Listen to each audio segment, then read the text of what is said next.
Opa, tudo bom? No Ano de hoje eu tenho o privilégio e a oportunidade de conversar com um grande amigo meu e nesse bate-papo ele vai compartilhar um pouquinho da experiência dele em tópicos como carreira, ele vai falar como que ele começou a trabalhar em uma gigante de tecnologia, como que ele fez a transição, saindo de um time de suporte técnico e indo para a área comercial, sobre inglês, como isso é importante para o mercado de trabalho. Ele também vai falar um pouquinho sobre como que ele balanceia vida pessoal, vida profissional. Não se esqueça de curtir o vídeo de hoje, se inscrever no canal e sem mais delongas, vamos pro bate-papo.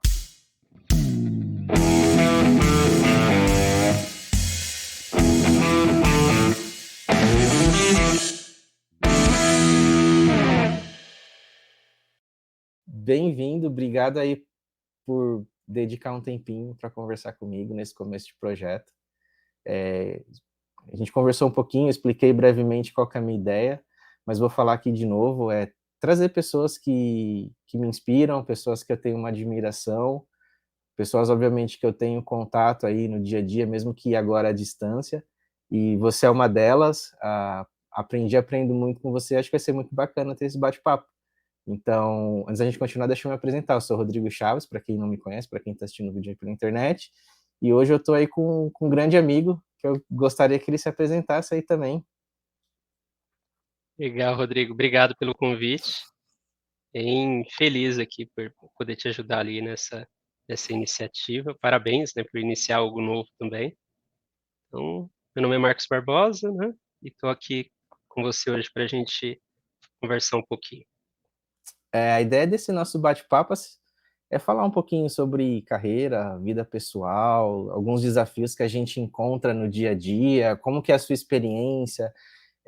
Não sei se você se importa aí de falar atualmente onde você trabalha, um pouquinho da sua família, se tem filho, se não tem. Algumas coisas eu já sei, mas para contextualizar, para a gente direcionar aí um pouco dessa nossa conversa. Legal, vamos lá. Então, de novo, né, Marcos Barbosa, atualmente trabalho na Microsoft do Brasil, dentro do time de pré-vendas, né, então sou um especialista técnico dentro do time de pré-vendas, e aí acompanho, faço parte dessa rotina, né, então apresentando soluções ali para os nossos clientes. Pessoalmente, né, então sou casado há 12 anos, Não pode errar. tenho 3 filhos, né, uma filha de 5 anos e um casal de gêmeos de 2 anos, né, e a gente mora aqui no Brasil, na cidade de São Paulo. Ah, bacana. Legal. Acho importante a gente contextualizar é, essa questão da carreira, da vida pessoal, porque são assuntos que eu quero cobrir dentro dessas conversas que eu pretendo ter aqui no projeto. Então, você falou que você está na Microsoft, é da área de tecnologia, e eu queria entender, por exemplo, você sempre foi da área de tecnologia? Chegou a trabalhar com alguma outra coisa antes? Teve transição? Como que foi? Agora, vamos lá. Eh, Bom, se a gente voltar lá muito tempo atrás, quando eu, fiz um colégio técnico, né, uma escola técnica, eu formei ali em ensino médio, né, junto com uma especialização técnica em eletrônica, e meu primeiro estágio, né, que a gente pode classificar ali como uma atividade profissional, foi trabalhando, numa empresa que montava mesas de som, né. Então eles faziam Legal. estava aqui em São Paulo mesmo, era uma empresa que montava diversos tipos de instrumentos de som, mas a etapa que eu trabalhei era realmente com mesa de som. Então eles tinham mesa de 4, 8, 16, acho que 24 canais. E a minha tarefa, como estagiário de um curso de eletrônica, era montar, né, as placas de circuito impresso, então colocar os componentes, tinha uma esteira ali que fazia a soldagem, enrolar fio e transformador, bem essa parte eletrônica mesmo. Então eu trabalhei ali por cerca de 4 meses, foi meu primeiro estágio, meu curso técnico era um de 4 anos, então entrei no terceiro ano nesse estágio e trabalhei por esse período, e no último ano do colégio técnico, eu tinha que fazer um estágio obrigatório, então esse que eu fiz no terceiro ano não era mandatório, mas no último eu tinha. E a minha intenção, eu sempre gosto de destacar, trabalhar com o que a gente chamava no passado ali de informática, né, o Uhum. tecnologia da informação hoje em dia, não foi algo planejado, não era algo sequer que eu desejava, né. Meu objetivo, dentro do currículo ali que eu estava estudando, né, tinha diversas opções, mas o que me atraía mais na época era trabalhar com telecomunicações. A gente está falando aqui de, eh, 96, 97, 1996, 1997, né, coisas Uhum. do século passado ali. E naquela época, estava tendo um movimento forte, né, de privatização das empresas de telecomunicação aqui no Brasil e abrindo algumas oportunidades. Então, o meu desejo era entrar em uma dessas empresas que estavam ocupando espaço das empresas privadas, das empresas estatais. Tentei, participei de alguns processos seletivos, não tive sucesso, e aí já estava chegando ali na metade do ano, né, em junho, e eu tinha que fazer um estágio de 6 meses, e aí a gente tem acho que é uma ONG que ajuda aqui estudantes, né, a conseguirem estágios aqui no Brasil. Eu me CIE? inscrevi nessa ONG, esse famoso Centro de Integração Empresa-Escola, que acho que continua até ativo ainda. Acredito que Me sim também. É, muita gente, né, acho que muita gente, principalmente da nossa época, usava ele para conseguir estágio, e aí eu consegui, e foi bem curioso, porque aí nessa semana eu consegui um estágio numa empresa que fazia manutenção em aparelhos telefônicos, era relativamente perto da casa dos meus pais, né, na época eu morava com meus pais, e fui lá, conversei, não gostei muito, assim, do estilo de trabalho, mas eu precisava cumprir o estágio, né, então eu falei: "Bom, vamos seguir aqui". Quando eu cheguei em casa, tinha na época, né, o processo de comunicação como que era diferente, né, a gente tinha recebido um telegrama. Eu tinha recebido um telegrama em casa do CIE, falando de uma outra vaga, e inclusive eu já tinha aceito a primeira. Eu tinha aceitado a primeira vaga, falei: "Bom, tem que cumprir o estágio, vamos nessa empresa mesmo". E aí surgiu essa outra oportunidade. E essa outra oportunidade era com uma empresa de informática. Era uma empresa de assistência técnica que prestava suporte, era uma empresa autorizada de prestar suporte para um fabricante que não existe mais hoje também, que é a Compaq, né. A Compaq foi um dos grandes Era uma fabricantes empresa de de chip, não era? não, ela fazia tudo, entregava, Fazia montava tudo? PCs, ela foi comprada pela HP depois, mas na Não, não, época ela A Compaq eu conheço, você entrou na a Compaq empresa que então? trabalhava não, Ah, tá. a empresa chamava Chiptech, o nome da empresa, E eu mas ela lembrava que tinha alguma coisa a ver com chip. ela não existe mais hoje, mas ela era uma autorizada da Compaq, de diversos outros fabricantes ali, de impressora, etc. Mas ela estava procurando um estagiário para trabalhar dentro do laboratório dela, que eu moro aqui na zona leste de São Paulo, eu ficava ali na zona oeste, né, meio que do outro lado da cidade, e que, queria um estagiário para trabalhar ali no laboratório, fazer manutenção de PCs, notebooks, etc.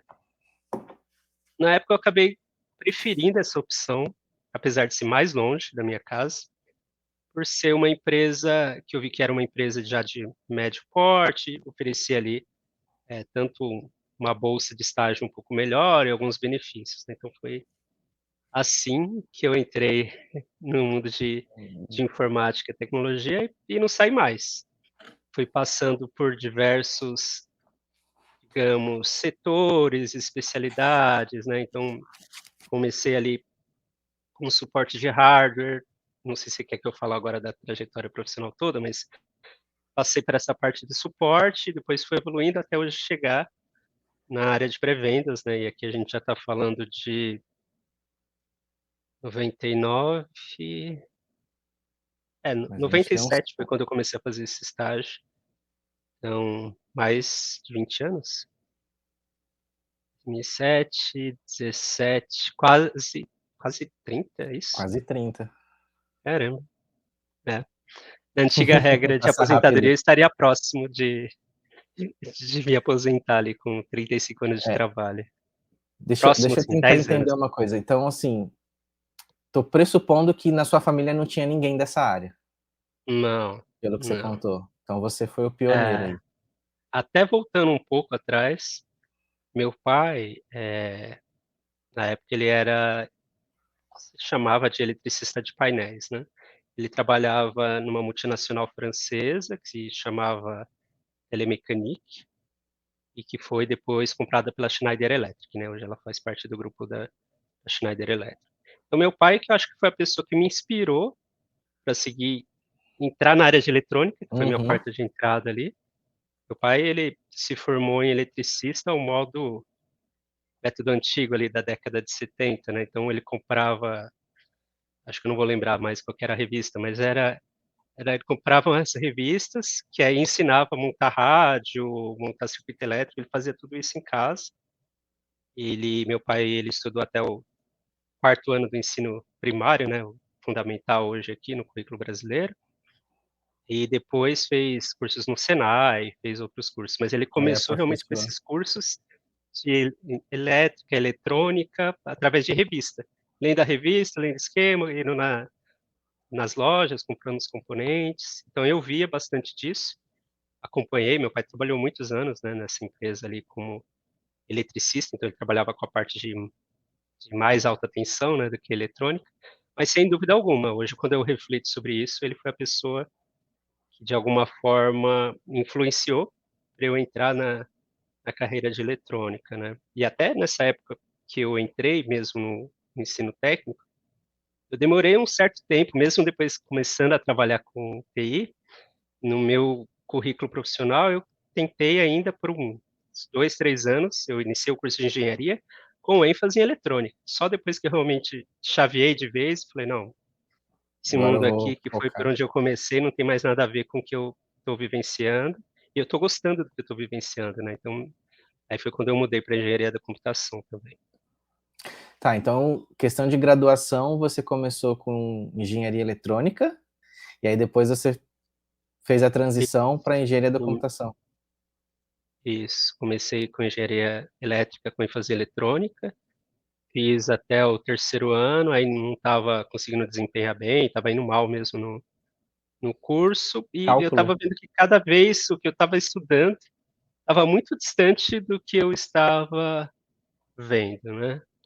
E a realidade de alguém que trabalha com engenharia, né, falando aqui do cenário Brasil também, é é muito diferente do que a gente vê em outros países, né. Então aqui um engenheiro, vou falar da parte de eletrônica, não posso falar das outras áreas, mas da área de eletrônica, ele basicamente vai adaptar projetos de fora. Então, o meu sonho de quando eu entrar em engenharia, de realmente criar algo, é muito difícil, a menos que você abra uma empresa, né, Uhum. ou trabalhe em empresas pequenas. Trabalhando em multinacionais, era muito difícil. Então meio que eu dei uma desencanada ali, decepcionada, e realmente comecei a me interessar mais pela parte de tecnologia de informação, né. Então foi nesse momento que juntou as 2 coisas. Talvez se eu tivesse desempenhando bem na faculdade, talvez eu tivesse terminado. Mas como eu vi que eu estava me desencontrando ali, eu resolvi chavear, e aí fui para engenharia da computação e me formei como engenheiro de computação. Legal. Você contou um pouquinho aí de como você começou, como foi essa transição para a área de tecnologia da informação. Que você fazia de fato quando você começou sua carreira em TI? Era uma parte mais de desenvolvimento? Era uma parte mais de infra? Por exemplo, se for de infra, eu comecei com infra. Sempre trabalhei com infra, apesar de gostar bastante da parte de código. Mas eu comecei como estagiário de helpdesk, suporte. Como que foi esse seu começo? Legal. Então nessa primeira empresa, né, que foi onde eu, fiz o estágio, era bem um trabalho bem mão na massa mesmo e focado em hardware, né.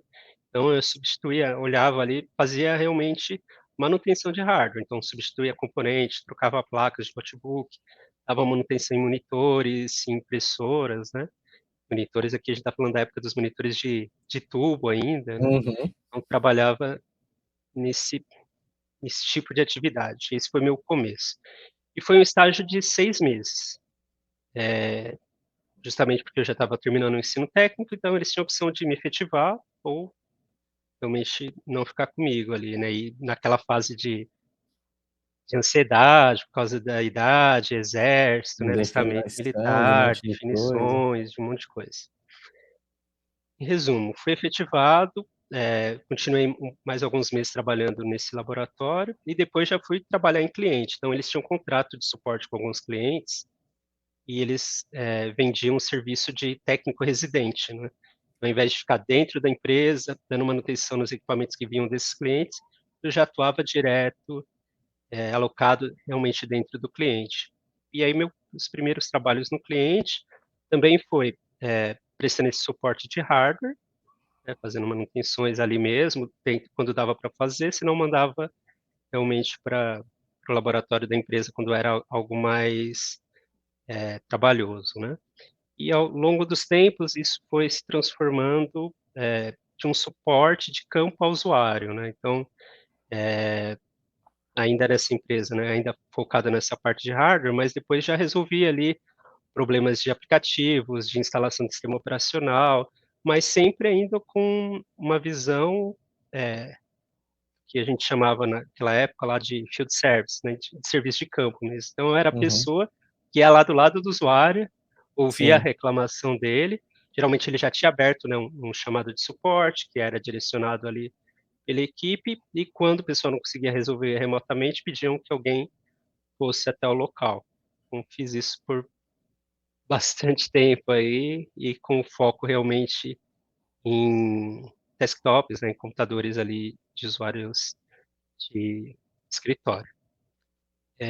E foi assim por bastante tempo, eu até mudei de empresas depois, depois que eu saí da Chiptech, eu fui para EDS, né, que era Electronic Data System, que foi uma empresa americana, né, que muitos julgam aí como a inventora da terceirização de TI, né, inventora do outsourcing ali, que depois foi comprada pela HP também. Então, nessa empresa foi onde, depois de bastante tempo trabalhando nessa parte de suporte ao usuário, eu resolvi chavear, já tinha tentado algumas vezes, mas finalmente consegui movimentar para o time de suporte a servidores.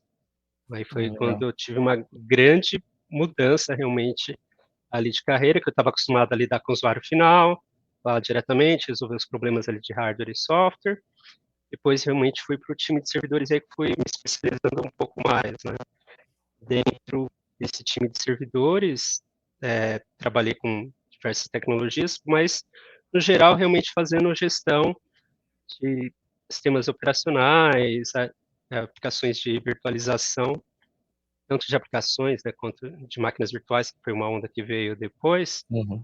mas realmente já num time mais especializado, né, e que atuava ali, fazia uma atuação mais remota, né, pouquíssimas vezes ia de frente, diretamente a um data center e fazia algum tipo de trabalho direto no dispositivo, né, sempre era mais à distância. Ah, legal.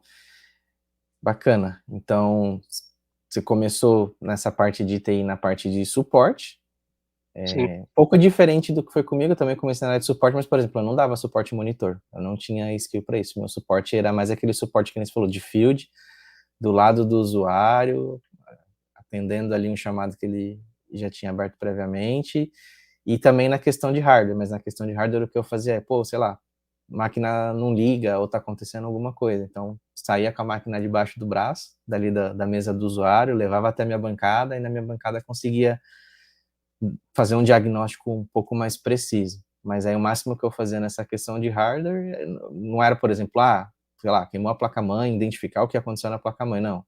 Trocou a placa. Memória deu problema. Então, fazia aquelas coisas, passar borracha, tal, tentar arrumar. Era o máximo que eu chegava. Essa questão, eu lembro que na época de impressora e monitor, a gente tinha uma empresa terceira que é, e prestava assim, esse tipo de serviço pra gente. quando a gente fala de PCs e notebooks, era basicamente isso, né, não tem muita manutenção a ser feita, né, você não vai trocar componente de uma placa de um computador desses, né.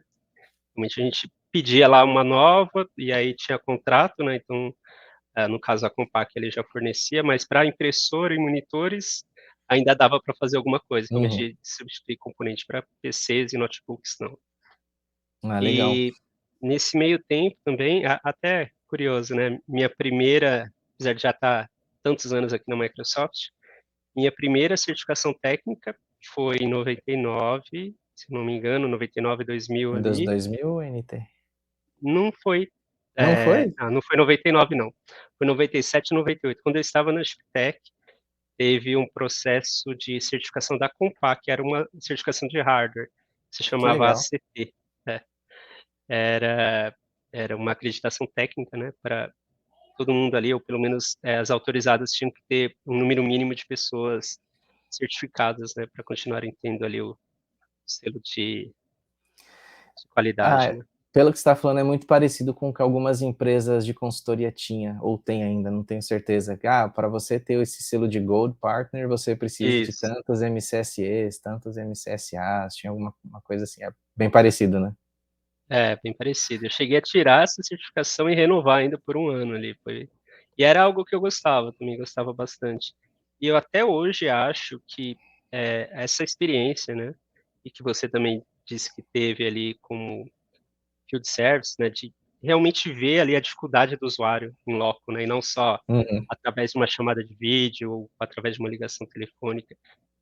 Quando você vê ali a pessoa, poxa, a impressora está parada, mas isso está impactando um processo de produção, ou a impressora está parada e os caminhões estão travados porque não pegou a nota fiscal, uhum, e aí está impactando a entrega, ou uma impressora está parada e um vice-presidente estava esperando uma informação ali urgente.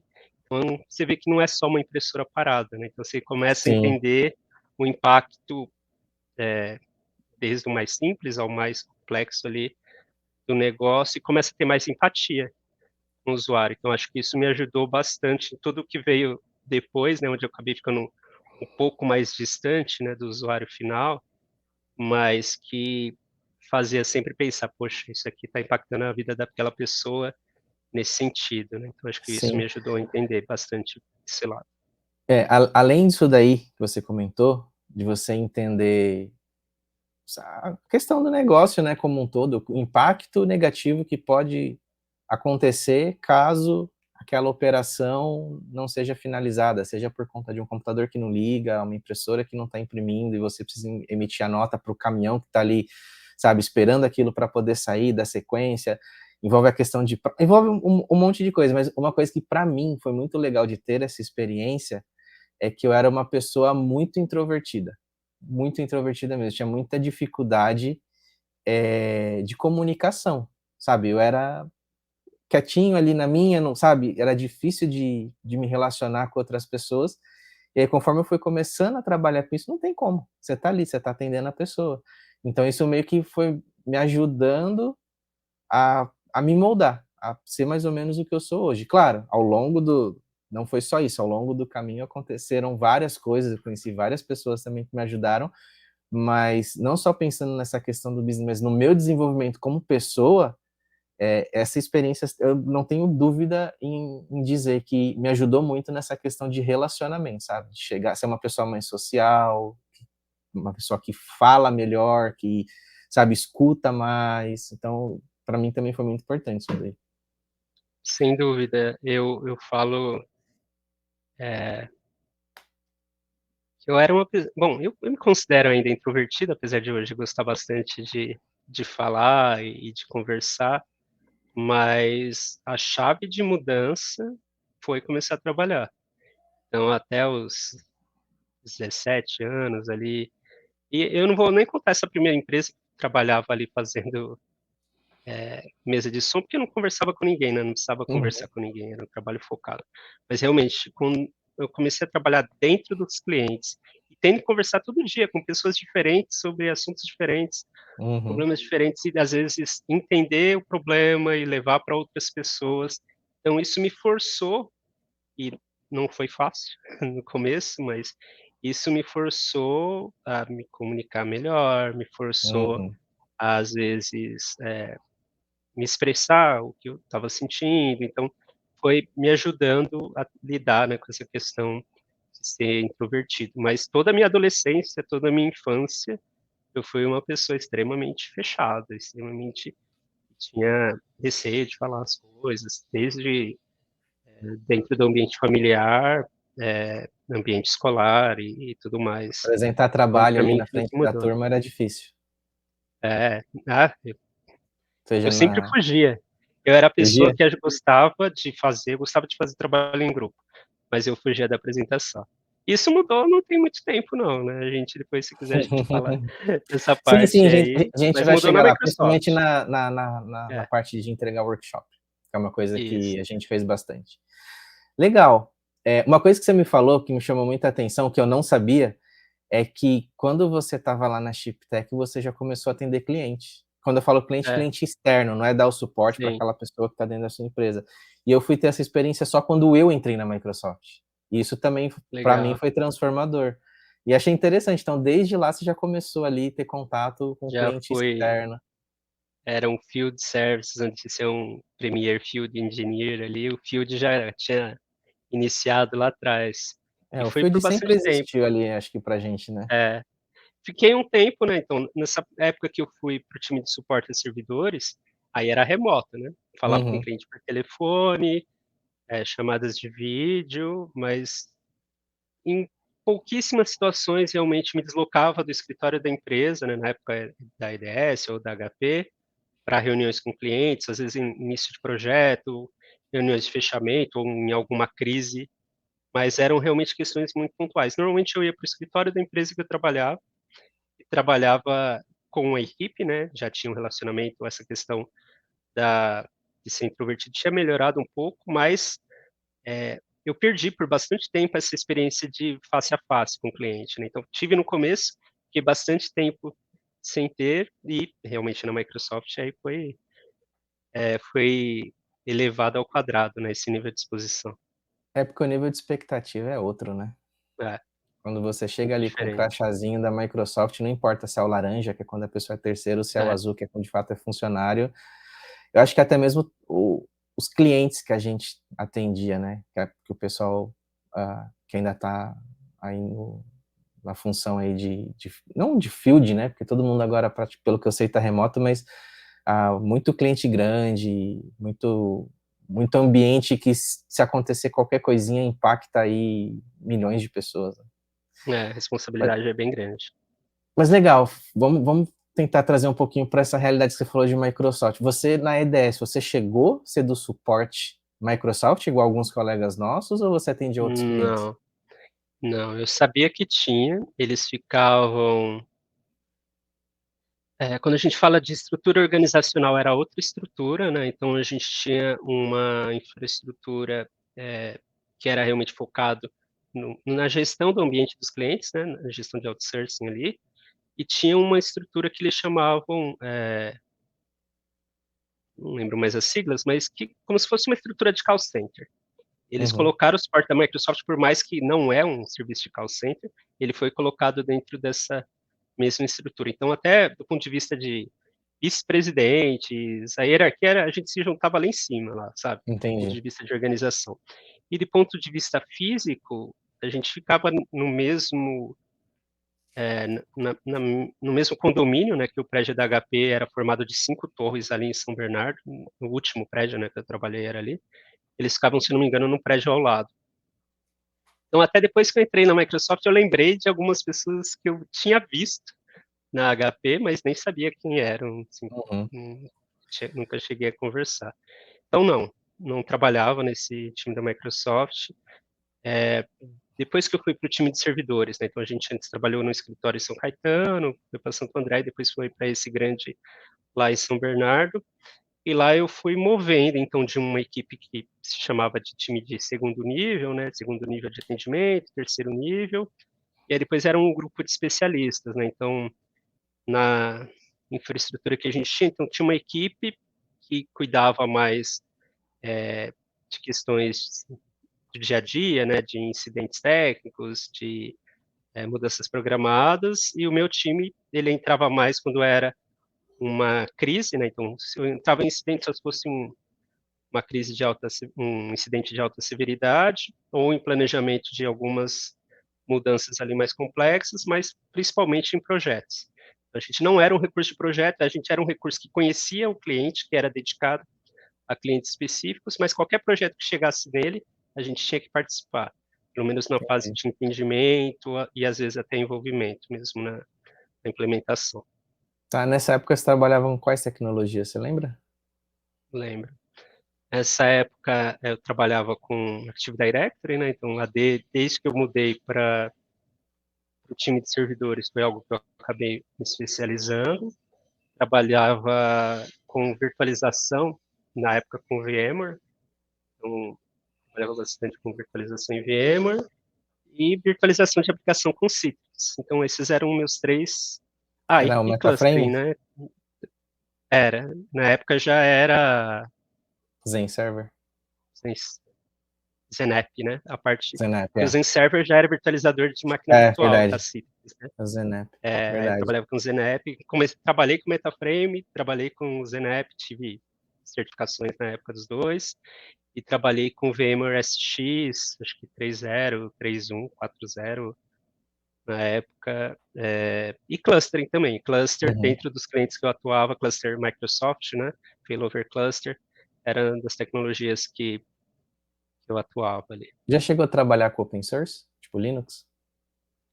Não, o mais próximo que eu cheguei de Linux foi só o SX lá da VMware, a console era baseada em Red Hat, então tinha alguns comandos básicos lá que precisava de conhecimento, mas muita coisa tinha um painel gráfico, né, que a gente poderia Uhum. interagir.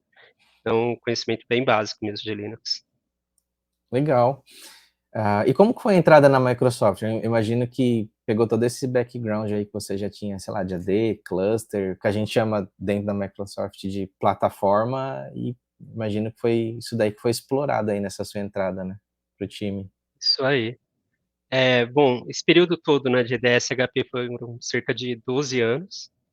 Então, nesse momento eu já havia me casado, não tinha filhos ainda, mas me casei em 2011 e entrei na Microsoft em 2012, né? Então, eu brinco até com a minha esposa que ela, com certeza, ela foi uma das grandes influenciadoras nisso, né? Porque eu tenho um perfil mais, do ponto de vista de trabalho, e até tenho melhorado bastante nisso, né? Mas até esse momento da HP, as coisas foram acontecendo na minha vida. Eu digo que eu realmente escolhi foi o primeiro estágio. Depois as coisas simplesmente foram acontecendo. Eu trabalhava numa empresa, aí alguém que estava lá me chamava para ir para outra, eu achava legal, ia, mas nunca foi assim, eu tenho um plano aqui que eu vou fazer essa movimentação. Isso não tinha acontecido até 2012, né? Então, em 2012, eu estava muito bem na HP, já era, na época, ali considerado um analista sênior, né? Tinha uma boa interação com a liderança, com os meus pares. E um dia, já era usuário do LinkedIn, e um dia apareceu lá poxa, tem uma vaga aqui de engenheiro de suporte, né? De Premier Field Engineer, né? Uma vaga de engenheiro de campo. E eu já tinha tido interação com alguns engenheiros, né? Com alguns PFEs. Em clientes mesmo, tanto em situações proativas quanto em situações de crise, né? E eu admirava muito o trabalho Famosos deles, Crit-Sits. os famosos Crit Seats. Então, conheci ali dois, três, alguns já tinha visto mais de uma vez, aí comecei a conversar tal, com o pessoal, mas eu ainda colocava essas pessoas no altar, né? Para mim eram, nossa, essas pessoas são, e continuo admirando, né? Continuam sendo profissionais exemplares para mim. Mas na época eu achava eles meio uma posição inalcançável, né? Então, A sempre visão que você brinco. tinha, assim, os caras são muito bons, até hoje. Sim, sim, Desde a época que a gente entrou até hoje, acho que, sei lá, 99% das pessoas que a gente teve contato são muito boas. Eu compartilho um pouco desse sentimento. É como se você visse que eles estivessem muito distantes, mas na verdade você se colocava muito para baixo também, né? é. Acho que é um pouco Até, disso. às vezes, algo que a gente ouve falar hoje em dia, né, de síndrome de impostor, que às vezes muita gente olha mais sobre o aspecto feminino, mas que acontece com a gente também, né? Então, eu também olhava, eu falo para todo mundo que eu nunca planejei sequer pensar numa vaga para trabalhar na Microsoft, porque eu nunca me achei capacitado o suficiente para isso. Então não era algo que nunca, jamais havia passado pela minha cabeça. Mas aí, como eu estava comentando, eu vi então, estava olhando o LinkedIn, vi uma vaga e chamei minha esposa, falei: "Olha, que legal, né, você viu aqui e tal?". Ela falou: "Você vai se aplicar, né?". Eu falei: "Eu?". "Ué, tenta". Ela falou: "Ah, não, não vou". Tipo, eu, por mim, acho que eu nem teria me aplicado, mas a gente conversou bastante, ela insistiu, aí eu falei: tá bom, né. Eu acho que não vai dar em nada nesse daqui, mas, vou me aplicar". Isso, se eu não me engano, foi em outubro, novembro de 2011, e aí a gente tinha planejado uma viagem, de sair de férias ali naquelas semanas de Natal e Ano Novo, tinha planejado uma viagem, aí o RH da Microsoft me mandou uma mensagem, me chamando para a primeira entrevista, né. E era bem na semana, acho que era no dia ou na véspera do dia que a gente ia viajar. Aí eu lembro que eu, já estava de férias, então não precisei falar nada pra HP na época, né, pra minha liderança, mas, avisei a minha esposa, falei: vamos lá comigo, vamos lá para o escritório da Microsoft, né". E aí foi onde começou. Foi um processo bem longo, um processo que demorou 4 meses na época, com entrevistas técnicas, entrevistas com gerentes e o intervalo entre elas era 20, 30 dias para você saber o resultado, então a ansiedade. Uhum. E aí voltava ali, tinha hora que eu chegou uma hora que eu simplesmente falava: "Meu, eu só quero que o processo acabe, assim, se não der certo, tá tudo bem, eu só não quero ficar nessa ansiedade, né, por mais tempo, assim". Eh, e o curioso que a HP era uma parceira, né, da Microsoft, então eu fui super transparente com o meu gerente, avisei ele que eu tinha me Importante. candidatado, ele precisou aprovar, né, a primeira coisa que me falaram, a primeira reunião com o RH, falou: "Ó, você precisa pedir aprovação do seu gerente". A Microsoft respeita bastante ali, né, o relacionamento com os parceiros, então precisei pegar essa aprovação, conversei com o meu gerente, ele concordou, e aí foram esse intervalo aí de 4 meses até eu ter o resultado final. 4 meses, mas que acho que para você foi como se fosse um ano. É, foi dia 24 de abril de 2012, né, quando minha história aqui na A Microsoft Microsoft começou. começou. É. E para quem está assistindo e não sabe, o time de PFE, né, Premier Field Engineer, é uma role que foi mudando ao longo do tempo, não existe mais uma posição de PFE na Microsoft. Existe sim posições equivalentes, muito parecidas, mas é uma role muito, é uma posição, né, muito técnica, aonde os profissionais que estão trabalhando aí dentro dessas posições vão atender aí os clientes da Microsoft, né, que a gente chamava de cliente Premier, né, cliente Unified, certo? Isso. Eram os clientes que tinham contrato de suporte no nível mais elevado na época, né. Então não era algo que todos os clientes tinham, mas os clientes que contratavam esse nível de suporte realmente tinham acesso a um grupo, né, de engenheiros que atuavam em diversos países do mundo ali, para fazer as entregas ali, né, que o cliente contratasse, atuar em casos de crise junto com o time de suporte, entregar treinamentos, né, muitas Sim. coisas legais ali. Então, dentro dessas entregas, você falou uma que eu acho bem interessante, porque aí envolve sim a questão técnica, mas envolve também a questão aí daquilo que a gente estava falando, né, de sermos pessoas introvertidas, mais quietas e tal. Como que eram esses treinamentos? Eu sei porque eu também entregava, mas eu queria que você contasse para entender um pouco mais da sua perspectiva. Eu lembro que no começo eram muitos treinamentos presenciais e depois de um tempo a gente começou a entregar treinamento online também, que a gente chama de treinamento Sim. remoto. Você começou entregando treinamento presencial ou foi já o remoto? Não, foi presencial, presencial. E foi uma jornada, né, para que eu me sentisse confortável a fazer isso. Então, no começo, acho que os 2 primeiros 2 anos eu queria me sentir mais à vontade, né, entender melhor como funcionava, porque realmente foi que a gente brinca aqui às vezes, né, que é beber água de não é hidrômetro, eu me esqueci o nome, aqueles, Hidrante? hidrante, beber água de hidrante. E você não consegue, né, porque o volume de água é gigante. Então, a sensação que a gente tem quando entra aqui é que você não vai dar conta, porque é muita novidade, é muita informação nova, questão de processos internos, questões de relacionamento com o cliente, questões de tecnologia mesmo, né. Você está fora e você é um profissional sênior, você acha que conhece tudo sobre aquele produto, quando você entra na Microsoft você é júnior. Você vai aprender, tem Uhum. muita coisa para aprender, porque realmente você E está não dentro só do técnica, né? fabricante, né, não só Não só técnica. técnica. A parte técnica é difícil também, mas eu digo que o que eu tive que ampliar mais minhas arestas ali, né, melhorar as minhas habilidades, realmente foi na parte do que a gente chama de soft skills, né, então, como lidar Questão com de o cliente, adaptação, isso, comunicação, tudo isso, né? Com comunicação. certeza. Então, assim, eu tive ali um período acho que de 2, 3 anos onde eu sequer pensava ainda em entregar treinamentos, porque eu tinha vi uma curva para eu entender, beleza, eu tenho que ser um PFE ali que consiga fazer o a gente brinca, né, de feijão com arroz, então entregar padrão ali, o básico. Então, ter uma entrega consistente, de qualidade, obter bons feedbacks dos clientes, dos pares, né, e a gente tem um processo de coleta de feedbacks interno também.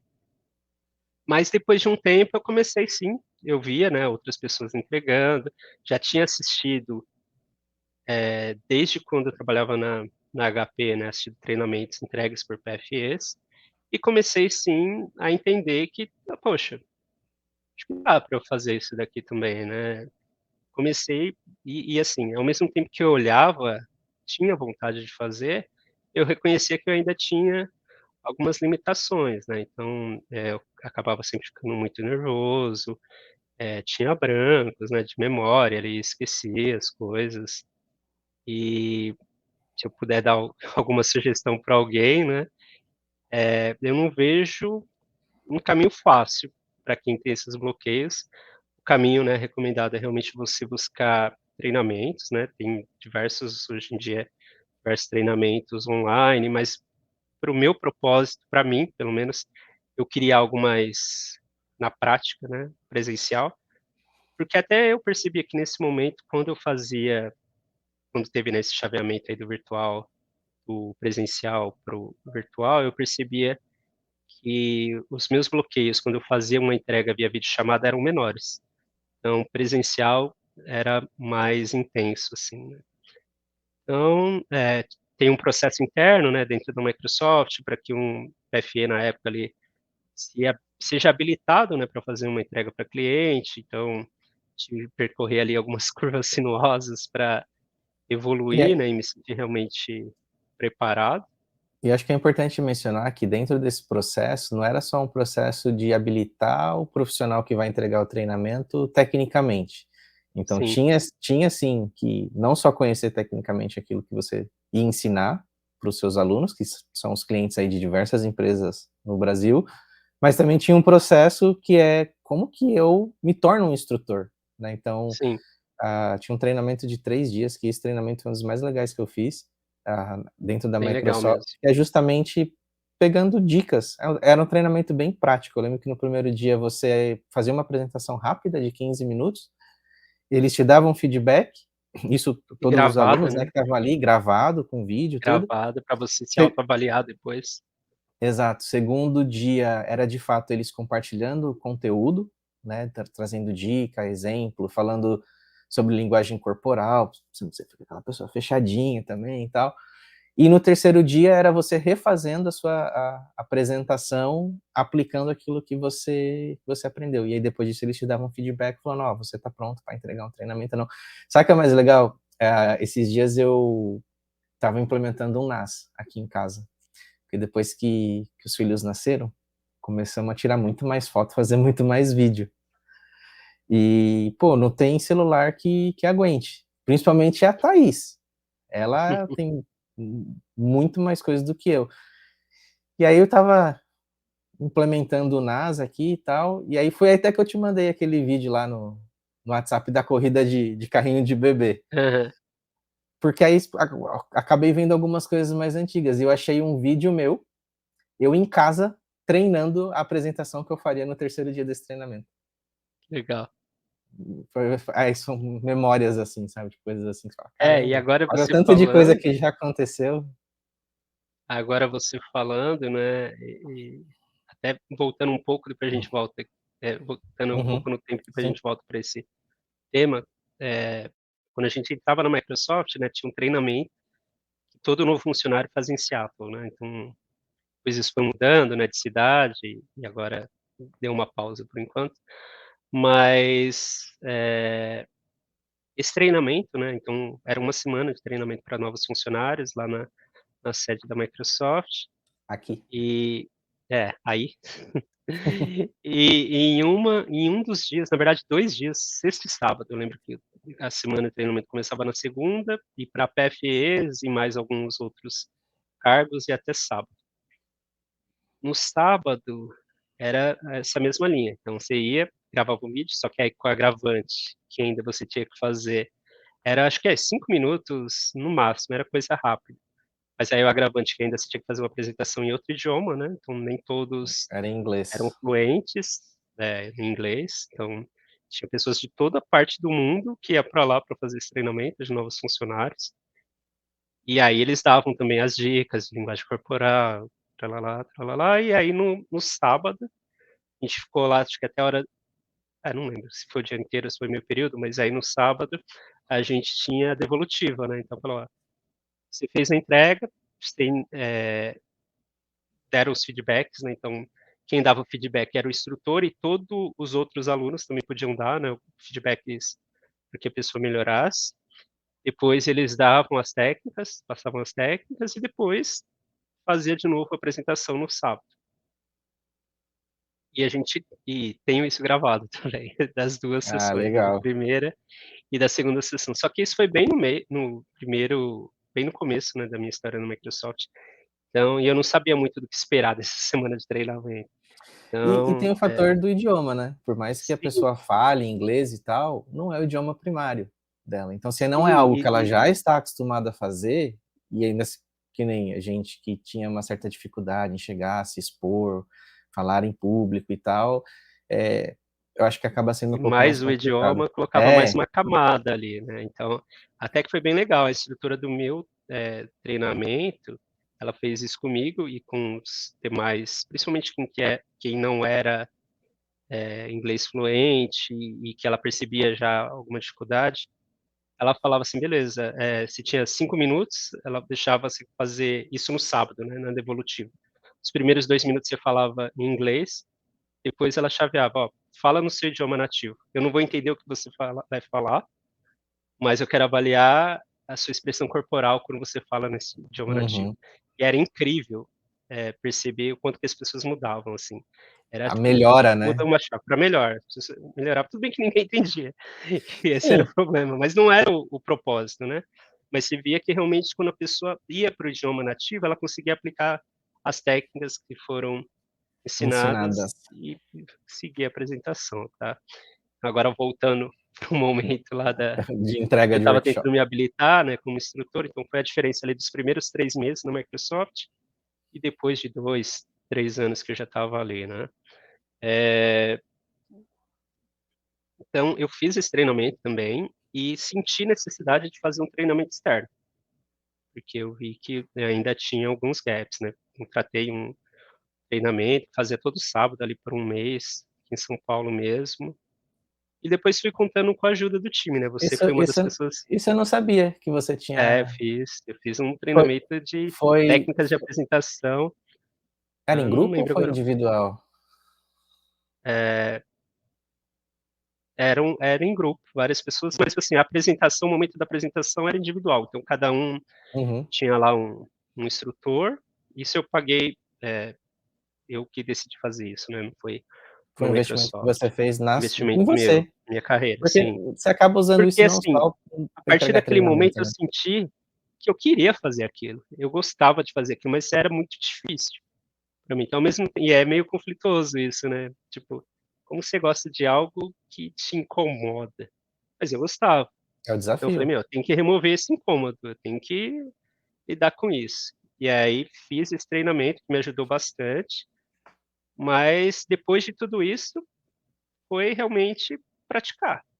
Praticar e praticar muitas vezes e começarem sempre fazendo a melhor entrega, mas evoluindo, coletando feedback, conversando com diversos colegas, né? Você foi um dos que me ajudou bastante nisso, mas teve ali influência de outros colegas também, então que me davam feedback, que dava oportunidade com outras pessoas, né? Às vezes a gente chama, né, aqui dentro de shadow.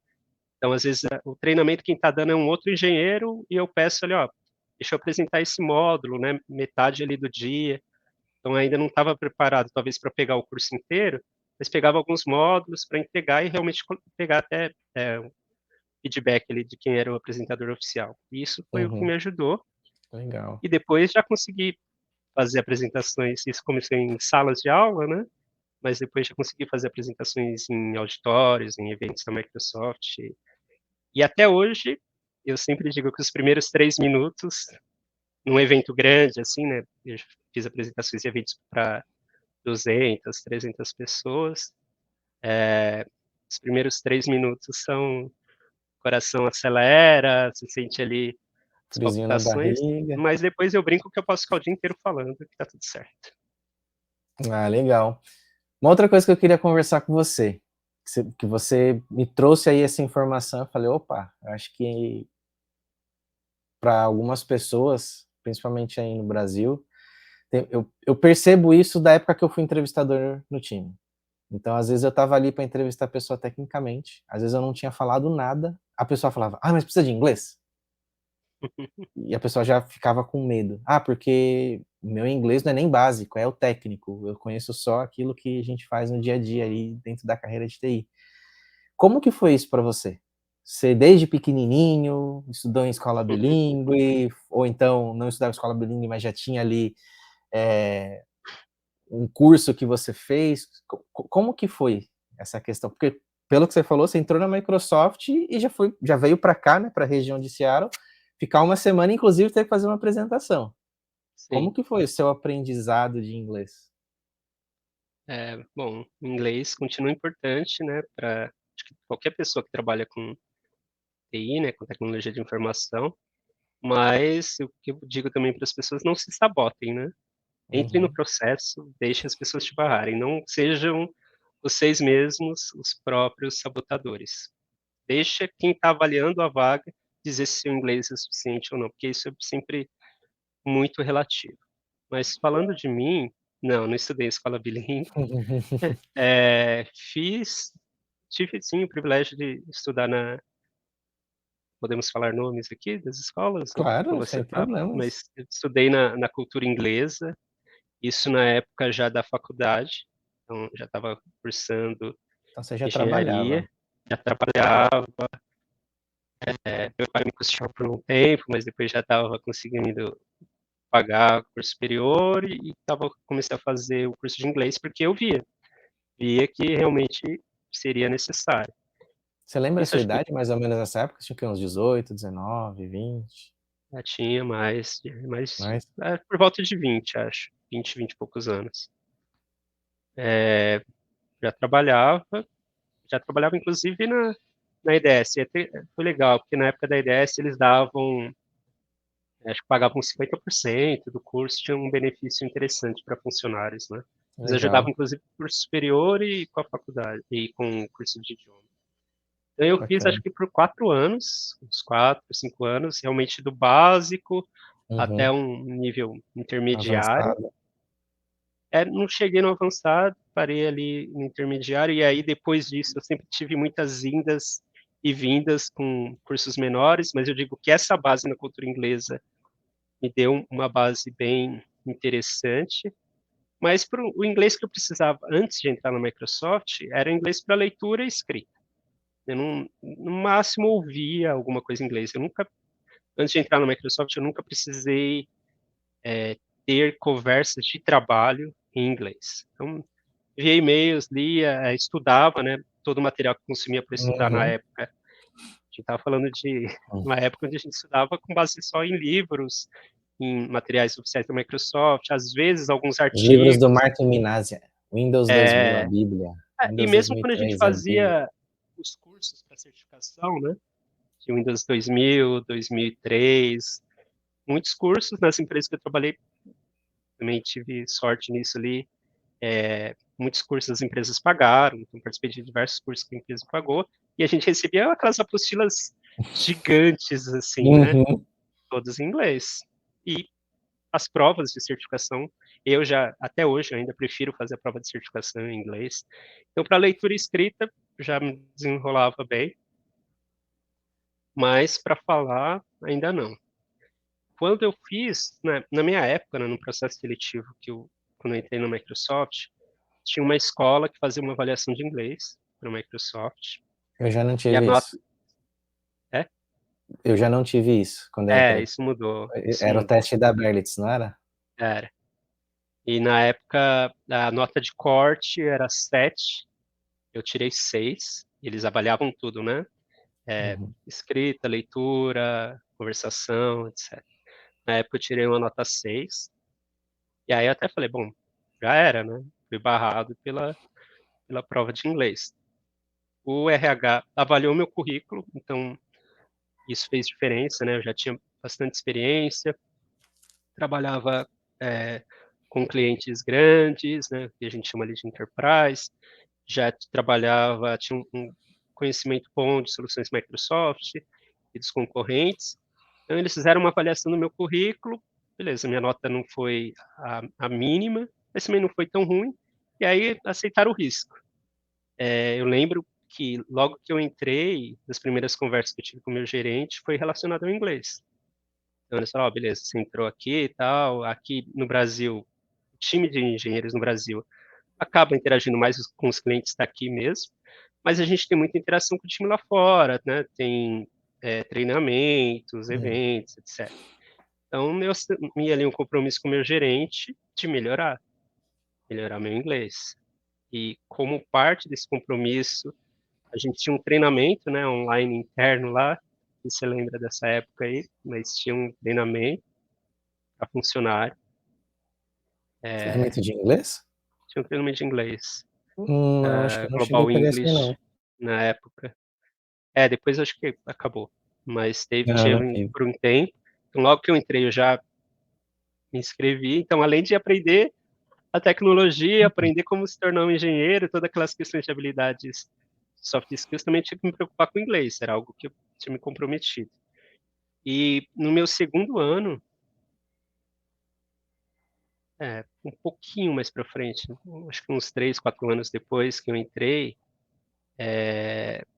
eu fiz um intercâmbio. Ali, quando eu fiz o intercâmbio, foi quando virou a chave realmente para mim.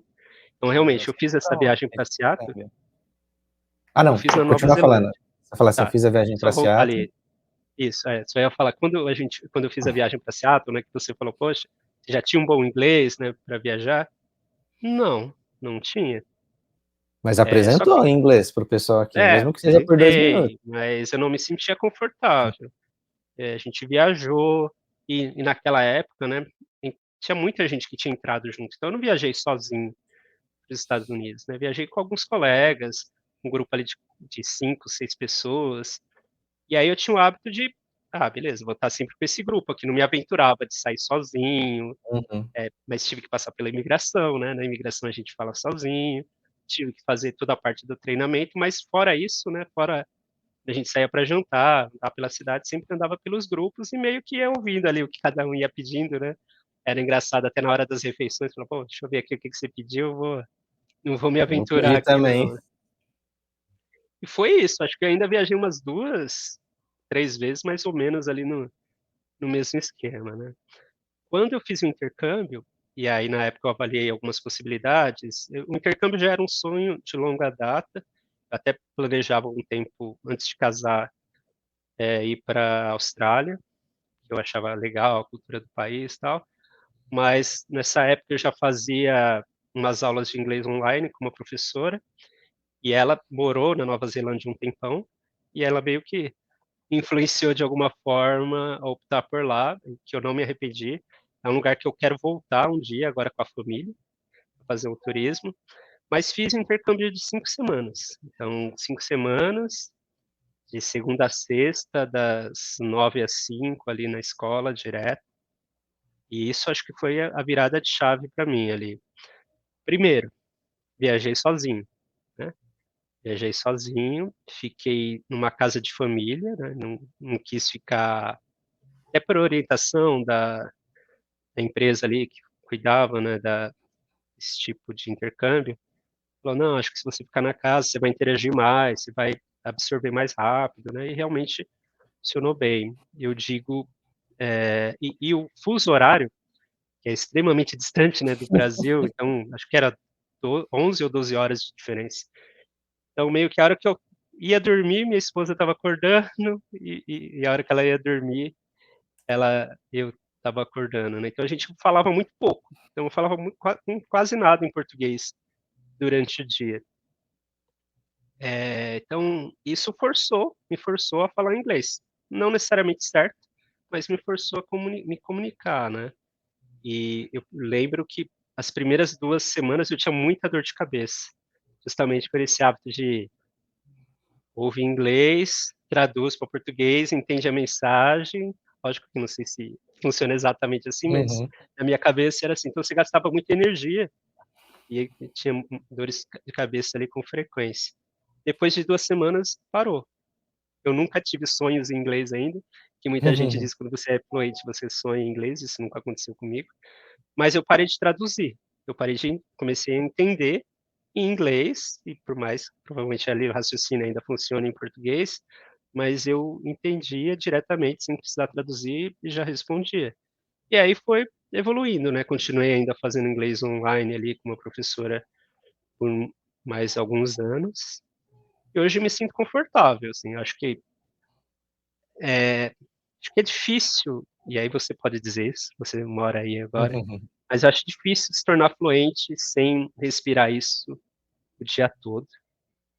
Então eu acho que quando você fala inglês realmente o tempo todo e absorve ali a parte da cultura também, e se em algum momento vai, sendo absorvido, acho que se tornar fluente sem vivenciar isso, não que seja impossível, mas acho que demanda muito mais energia, né.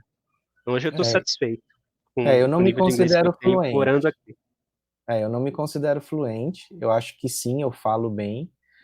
Ah, não estou inflando o meu ego, mas mesmo antes de mudar, eu acredito que eu já falava razoavelmente bem, porque também passei por professores particulares e que não eram brasileiros, que Uhum. não falavam português. E aí sabe aquela coisa que a gente comentou um pouquinho, que você vê às vezes uma pessoa num nível aqui, você acha que você está aqui muito embaixo? E aí eu tive uma professora, que ela é da Inglaterra, e ela falava: "Rodrigo, você tem inglês avançado". E eu falava: "Não, meu inglês é básico e intermediário". Ela: "Não, a gente tem aula aqui, eu converso com você, eu tô aqui, esse é meu trabalho, eu te avalio, a gente conversa sobre vários assuntos e tal, assim, você é avançado". Claro, sempre vai ter oportunidade de melhoria. E mas mesmo morando aqui, eu não me considero fluente. Mas aí essa questão de fluência, eu acho que é um debate que, sei lá, eu não sou É, o que especialista é fluente? em idioma, em língua, mas exatamente, o que que é fluência? Mas É. aqui, por exemplo, o objetivo não é eu falar de mim, mas só para você ter um pouco mais de ideia do que eu já passei por aqui nesse tempo que eu moro aqui nos Estados Unidos. Ah, meu filho nasceu aqui, então, o que eu quero dizer com isso? Eh, passar em consulta médica com a minha esposa, que já é uma coisa, assim, que mesmo no Brasil, determinado termo técnico, pelo menos para Uhum. mim, já é difícil. E aí a gente conseguia passar e conseguia entender. Claro que tinham coisas que não dava para entender, a gente tinha que, deixa eu pesquisar, principalmente termos técnicos. Eu vou dar um exemplo daqui a pouquinho em relação ao parto. Eu acompanhei o parto ali do lado da médica. No Brasil, quando a Olivia nasceu, eu já fiz isso. Eu já sempre fui curioso, queria estar ali, participar, sabe, estar com a Thaís e tal. E aqui não foi diferente. E a Thaís, ela teve, nos dois partos, uma certa complicação.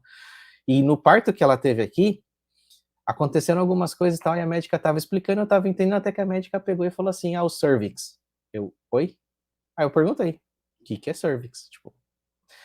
E a Thaís sabia, porque ela é muito mais interessada nesse tipo de assunto do que eu, então quando a médica falou, para ela foi normal, mas eu perguntei, e a médica foi e explicou. E ainda assim, mesmo ela explicando o que que era, para mim não fez sentido, eu olhei pra Thaís, e a Thaís falou: "Ah, isso daí é o colo do útero".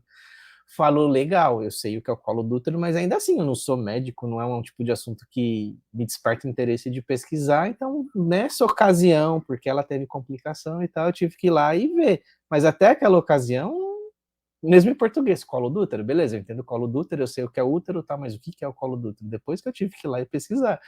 Então, você passa por situações que é onde você vai ver se realmente você está com um nível de entendimento bacana, se você consegue também se expressar e falar. E outra 4 coisa meses legal que depois. você falou, você falar fora do seu nicho, né. Porque uma Exato. coisa e é o que a gente acaba desenvolvendo, e aí eu acho que é algo que você não vai desenvolver estando fora, né, de um país onde o idioma é diferente do seu, é falar sobre outros temas, porque aqui você vai Sim. falar mais sobre os temas de tecnologia, então participo de diversas reuniões, lidero iniciativas com times de vários Globais. países e a gente fala em inglês, né. Mas é diferente de você falar, por exemplo, de um termo médico, eu Exato. não conheço nada. E assim, você até tem a oportunidade de no Brasil falar isso, mas geralmente numa aula de inglês, normalmente numa aula particular, onde você não segue um currículo, mas ainda assim vai ser o quê? 1 hora ali do seu dia, você entendeu? É, Esse exemplo do parto. Pô, a gente ficou dentro do hospital lá na maternidade por horas, você entendeu? Vindo enfermeira, você querendo saber, ainda mais como ela teve complicação, querendo saber se tá tudo bem e tal. 4 meses depois que o meu filho nasceu aqui, eu treinando jiu-jitsu, eu quebro o braço. Eu vou lá, eu faço uma coisa que tô acostumado a fazer, quebro o braço. Quebro o braço a ponto de precisar de ambulância, ir para emergência, e de novo, sozinho, eu dentro da ambulância, indo a caminho, chegando lá na emergência, e aí como consequência tá aqui, ó, acho que dá para ver, ó, passei por a cirurgia cicatriz e aí, né. tudo, exato. Então assim, é um tipo de situação que é onde eu vejo, pô, eu não sou fluente, mas eu consegui me sair muito bem, consegui Sim, entender o antes você da pode não conhecer a cirurgia que o médico palavra, me mas no ligou e máximo tal, exato. não conhece a E palavra, mas você pode descrever o que você está sentindo, ou pedir para a pessoa descrever para que você entenda, né. exato. E uma coisa que eu não tenho a mínima vergonha de fazer é falar que eu não entendi, se a pessoa pode repetir. Mas aí para isso eu tenho uma técnica, que ao longo do tempo eu fui meio que desenvolvendo, que é assim, pô, tô conversando com você, você falou alguma, não importa o idioma, você não, eu não entendi o que você falou, o que você me perguntou e tal. Eu não viro simplesmente e falo, ah, eu não entendi. Você pode repetir? Eu tento contextualizar aquilo que eu entendi. Então eu tento falar um pouco, ó, você falou assim, assim, assado, você fez, é isso mesmo que você quer saber? E aí nisso a Tenta pessoa, confirmar, né. eu tento confirmar, exatamente. Então isso demonstra que, na minha opinião, tá? É a minha forma de lidar. Demonstra que eu estou interessado, que eu estou prestando atenção, e que de fato eu não entendi, que eu gostaria de confirmar a mensagem que a pessoa está tentando me passar. E aí a pessoa, se eu entendi, ela fala, não, é isso mesmo, tal. Já aconteceu e acontece direto. Eu falo assim, não, não é isso, eu tô indo para um outro lado. Ah, inclusive, isso funciona muito bem também em entrevista. Vai se Legal. aplicar, tal, numa vaga, às vezes você está com dificuldade ali de entender, porque aí não é só questão do idioma, entra um pouco de cultura, se a outra pessoa que está do outro lado, também tem uma facilidade em se comunicar, em fazer as perguntas de uma maneira clara, então tem toda uma forma de navegar, e isso eu também aplico na questão do inglês. Eu chamo isso de comunicação, não é só a questão do idioma, ou, eu acho que é geral. Concordo. Ba bacana, cara, essa sua experiência aí também do intercâmbio, foi para Nova Zelândia. Eu fiz o intercâmbio também, e inclusive foi você que me indicou o local aí no Brasil para fechar quando eu vim fazer o intercâmbio. Bacana.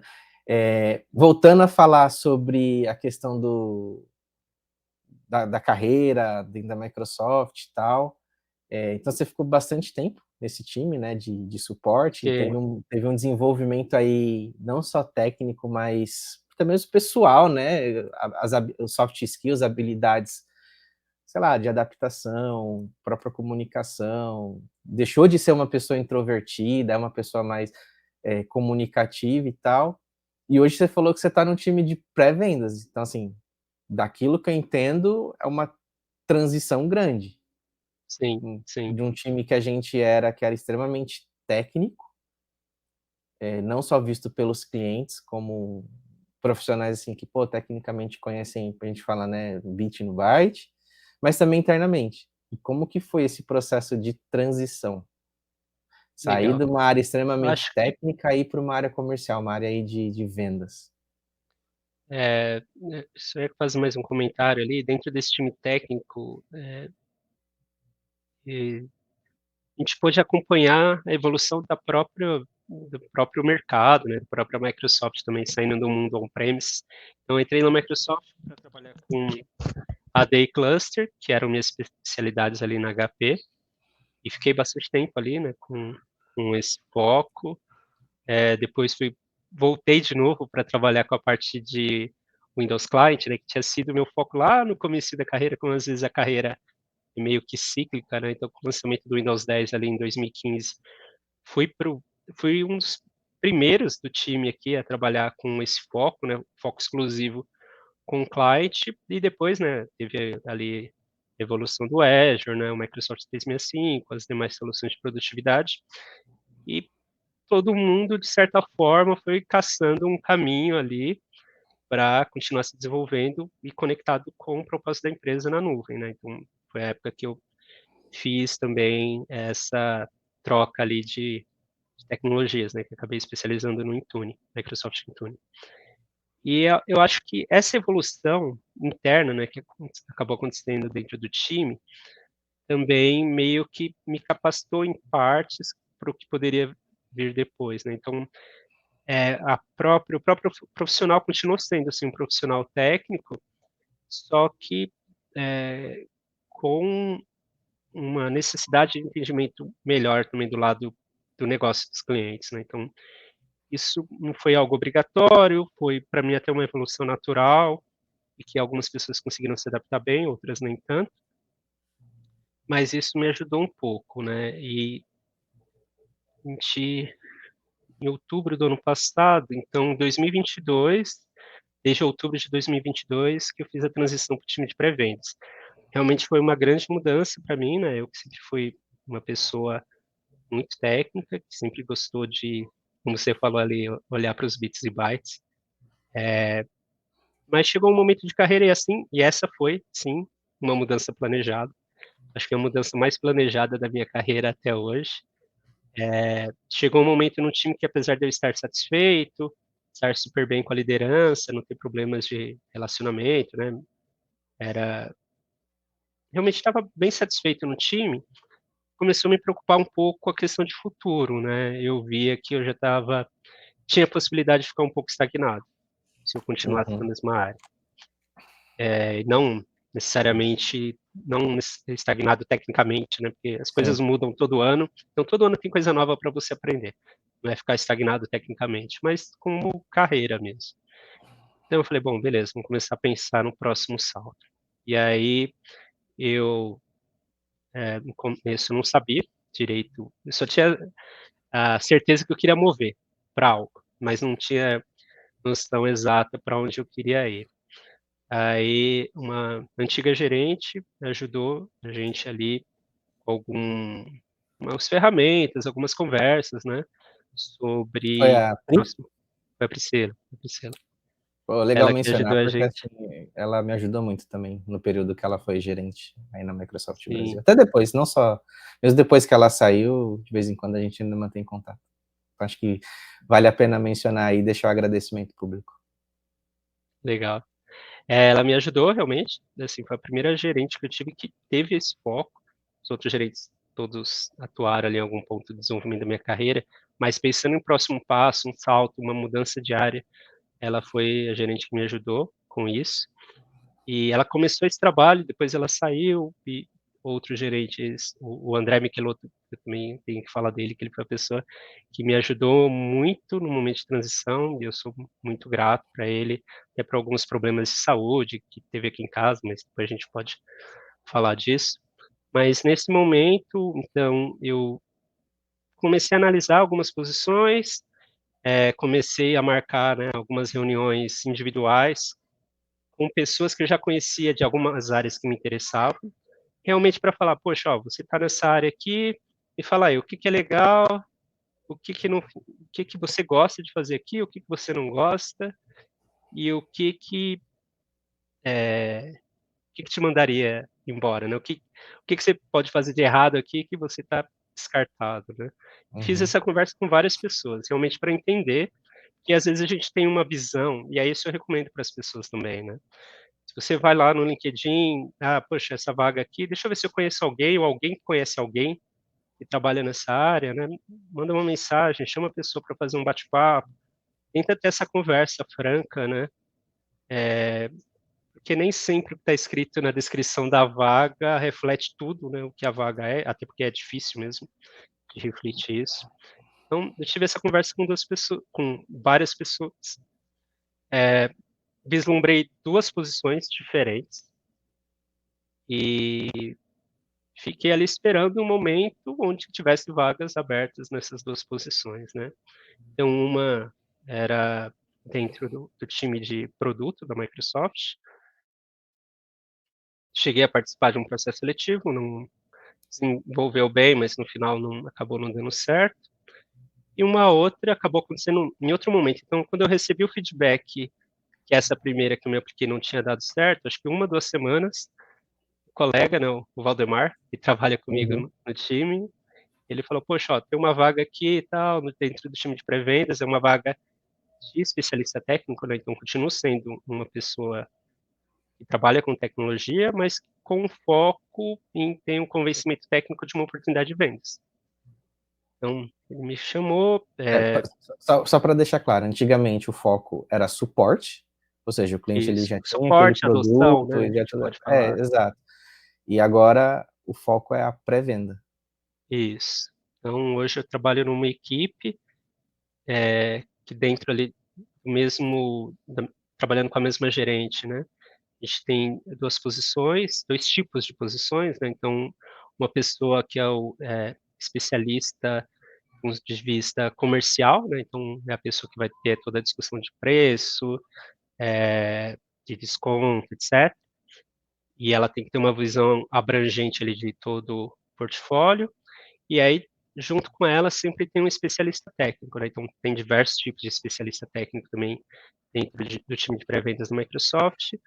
E a minha posição está dentro do que a gente chama ali de Cloud Endpoint, né? Então, hoje eu atuo com discussões técnicas, né, sobre oportunidade de vendas de licenciamento para o Microsoft Intune, para o Entra ID e para o Windows 365. Então, são as três tecnologias principais Entra que eu ID é atuo. nome novo, né? Antigamente é Do Azure Azure AD, que eu tive que pensar aqui 2 vezes para não falar Azure AD, mas que a gente vai chamar ainda por um bom tempo como Azure AD, mas que o nome oficial hoje é o Entra ID. Entra ID, né?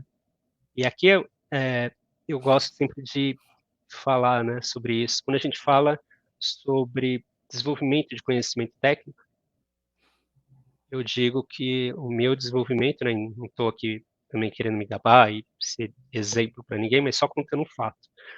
O meu desenvolvimento técnico foi uma construção de blocos adicionais numa mesma parede, né? Então, porque se hoje eu trabalho vendendo Azure AD, aí falhou agora o Entra Entra ID? ID e o Intune, a minha experiência prévia, né, de trabalhar com AD, com premises, de ver essa mudança, de ter surgido o AD, um ambiente híbrido, né, sincronização ali de usuários, grupos, objetos no geral, ter trabalhado com a gestão de suporte, né, com a parte de Windows 10 ali no começo, me ajudou também com essa migração para o Intune.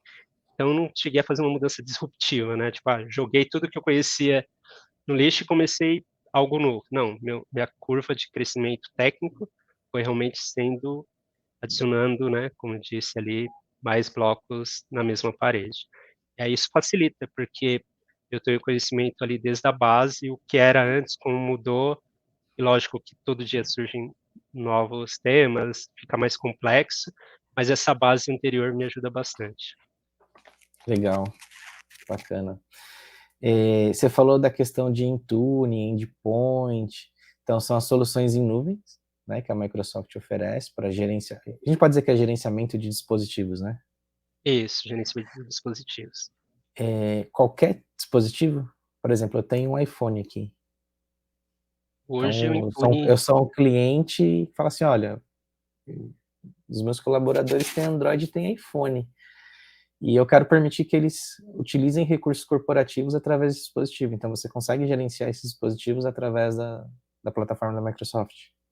sim, hoje o Intune ele faz gestão, né, de dispositivos, daí a gente chama tudo de dispositivos, né, desde um PC, um tablet, um smartphone, com o sistema operacional da Microsoft, né, Windows 10, Windows 11, com Android, com o iOS, iPadOS, macOS também, e começamos ainda, um negócio ainda bem básico com Linux, mas ainda é uma versão específica de Ubuntu, e aí isso deve evoluir depois para outras versões, né?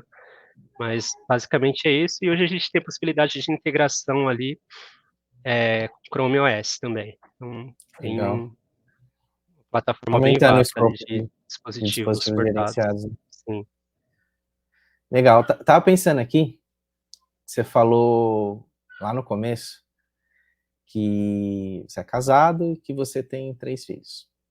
Tem a mais velha sim. e tem os gêmeos. Nessa questão da transição de carreira. Porque eu acredito que gera uma certa insegurança, ainda mais depois que você tem os filhos. Como que Sim. foi essa questão do planejamento? Não o que você fez para entrar na vaga, mas planejamento aí, conversando com a sua esposa e tal. Isso gerou uma preocupação, não gerou? Como que foi isso daí para você? Então, quando eu entrei, quando eu estava participando do processo seletivo, né, a gente era recém-casados, casamos em janeiro de 2011, eu entrei no Microsoft em abril de 2012. A gente não tinha filhos, né, então foi basicamente aquela decisão, um olhou para o outro, ela me, sem dúvida alguma, me deu bastante força, né, me estimulou bastante para me aplicar, mas era aquela coisa, ah, beleza, se não der certo, eu até brincava com o meu gerente lá da HP, o Roberto Rocha, caso ele veja aqui, ele vai saber que é verdade também, mas que eu brincava assim, pô, se não der certo, eu venho Eu aqui, volto. eu volto para cá, tal, e a gente brincava bastante com isso, né. Mas era uma discussão, assim, era um alinhamento de casal mesmo, né, então a gente já tinha acabado de comprar a nossa casa, né, estava com aquelas questões de financiamento Uhum, e tudo mais, mas era uma questão só nós, então eu acho que era um pouco mais fácil de decidir essas coisas, né. Eu sou uma pessoa que um pouco avesso a riscos com relação a coisas que colocam em risco, né, principalmente minha estrutura familiar, né, então acho que ter feito essa grande mudança naquela época foi bom. Mas sim, me preocupava tanto que aí quando eu entrei na Microsoft, como eu disse, essa curva de aprender, né, como se tornar um PFE e questão de inglês, fiz intercâmbio e tudo isso, então não sobrava muito espaço para eu falar: de planejamento realmente com relação a filhos, né, então a gente acabamos postergando isso por bastante tempo. A gente casou em 2011, nossa primeira filha Manuela nasceu em 2018. Eh a gente postergou isso por bastante tempo, porque minha esposa também, a Amanda, né, ela é do interior de São Paulo, tinha mudado para São Paulo logo depois que a gente casou, na época ela estudava, tinha se formado em enfermagem, então ela também estava na busca da carreira, né, profissional dela, fazendo pós-graduação. Depois que ela terminou a pós-graduação dela, eu também fiz, né, já na Microsoft, eu fiz uma pós-graduação, 2014, 15, por ali. você fez em Então qual, não foi? fiz na Eu FIAP, eu eu arquitetura de lembro, eu já estava redes, no time nessa época. computação em nuvem, é. Então, assim, a gente cada um meio que, sabe, a wishlist ali, né, a lista de Uhum. desejos. Mas, a gente quer ter filho? Ah, queremos, mas, poxa, mas eu quero fazer pós-graduação. Ah, não, mas espera aí que eu quero fazer intercâmbio. Poxa, a gente queria viajar juntos, né, fazer mais viagens juntos. Fizemos uma viagem internacional, eu fiquei um mês de férias com ela nos Estados Unidos, então fomos para o Chile, fizemos algumas viagens bem legais ali. Até que chegou a hora, falou: "Poxa, vamos lá então, né, vamos ter filhos", porque a gente, tanto eu quanto ela, tínhamos esse sonho, e vimos também que o tempo estava passando, né, então eu falo hoje com qualquer pessoa que me pergunte, né, sobre isso, que a gente sempre vai achar alguma coisa a mais para fazer antes de ter filho, porque a vida Uhum. muda bastante, né. Mas se a gente sempre ficar olhando para isso, você nunca vai ter, porque sempre vai surgir alguma coisa mesmo. Então, se querem ter, não demorem muito não, porque às vezes também não vem tão rápido quando a gente espera, né, então tem todo um processo nisso. Mas sim, então a gente meio que, procrastinou essa ideia aí de engravidar, né, de termos filhos por bastante tempo, justamente porque eu imaginava que isso ia revolucionar as nossas vidas sobre todos os aspectos, né. E E revolucionou? você é pai também, então você sabe que a vida é outra coisa. E é muito difícil para a gente, às vezes, explicar para quem não passou por isso. Tem até um outro colega nosso, eu lembro que uma vez ele falou, Gustavo Modena, uma vez ele falou para mim, bem perto da Manuela nascer, a gente estava num cliente juntos, tomando um café, e ele já tem 2 filhos também, né, já grandes já, e aí ele Hoje os falou filhos para mim, deles são enormes. não, acho que os 2 já são adolescentes, se não me engano. Mas eu lembro que à época ele falou: "Quando você conversa com outras pessoas sobre filhos, as pessoas só vão brincar, falar: 'Ah, poxa, você não vai dormir mais, e aproveita para dormir agora', e não sei o quê", e realmente é verdade, isso o ciclo de sono, gestão de tempo, tudo muda, mas o mais importante que muda nossas vidas é a questão do amor, do sentimento, dessa esse amor incondicional que a gente sente pelos filhos e que dá trabalho e que se perde a cabeça às vezes, mas é muito gostoso. Só que isso não dá para você medir. As horas de Uhum. sono que você perde, você consegue colocar um número.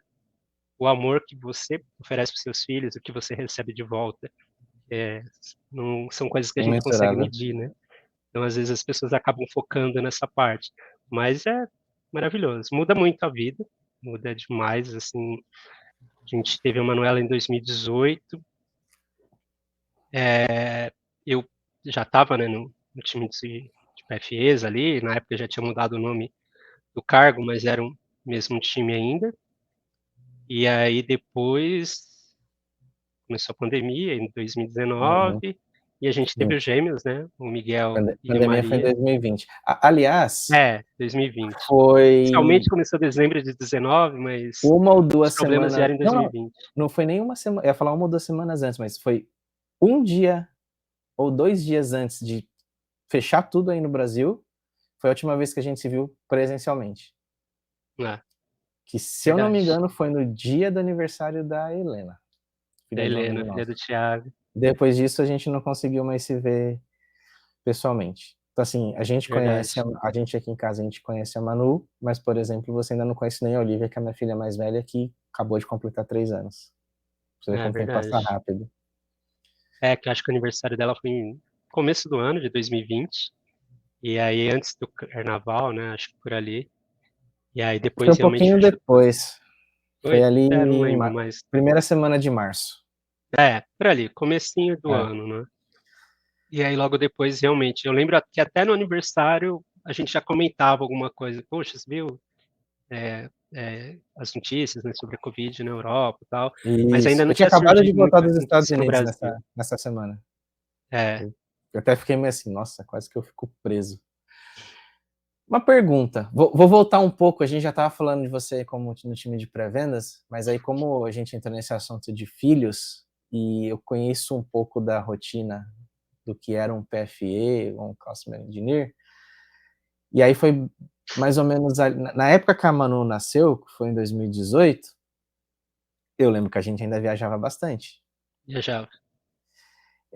Vamos até voltar um pouco antes de falar das viagens de como foi que a Manu nasceu. Uma coisa que para mim foi muito importante, tanto quando eu estava na Microsoft aí no Brasil, quanto aqui nos Estados Unidos, foi a questão do benefício que a gente tem, da licença paternidade, né, no nosso Sim, caso. Como que foi isso para você, para Amanda? Eh, para mim, eu acho que sim, um benefício imensurável, foi muito bom, por vários motivos, mas eu queria entender de você, como que foi isso para você, não só pensando do lado do benefício, mas estar do lado da Amanda e da Manu logo quando a Manu chegou, quando a Manu nasceu. Legal. A gente, bom, a gente tem um benefício fantástico, né? 42 dias de licença paternidade. As mulheres, as mães, né, na Microsoft têm benefício de 6 meses de licença maternidade. Mas nessa época, e realmente muitos PFs viajavam muito. No meu primeiro ano, teve uma vez que eu viajei 3 semanas seguidas, bem perto antes de fazer essa viagem de novos funcionários lá para Seattle. Mas fora disso, acho que eu ainda peguei ciclos de 2 semanas, no máximo, assim, viajando seguidas. Mas sim, era algo que começava já a me incomodar e me preocupar com a questão depois que tivesse filhos, né? Como lidar com isso, como que seria. Até um pouco antes, na época do MBA também, né? Quando eu fiz a pós lá na FIAP, eu lembro na época o Ricardo Kutney era o meu gerente, e a gente teve algumas conversas, né, sobre isso, era um investimento importante para mim e para a Microsoft, né? A Microsoft também ajudava ali com o pagamento ali do curso, e a gente fez um acordo, né? Então, por um período ali que eu estivesse fazendo o curso, salvo raríssimas exceções, eu ia atuar com os clientes de São Paulo. E a gente, por morar em São Paulo, consegue fazer isso também, né? A maior Uhum. parte dos clientes estão aqui. Quem mora no Rio, em Brasília, é mais difícil, porque depende ali muito das demandas dos clientes. Mas morando em São Paulo, com a maior parte dos clientes aqui, eu consegui fazer esse acordo e ali, acho que por quase 2 anos, eu quase não viajei, né? Atuei mais aqui em São Paulo mesmo, na época do MBA.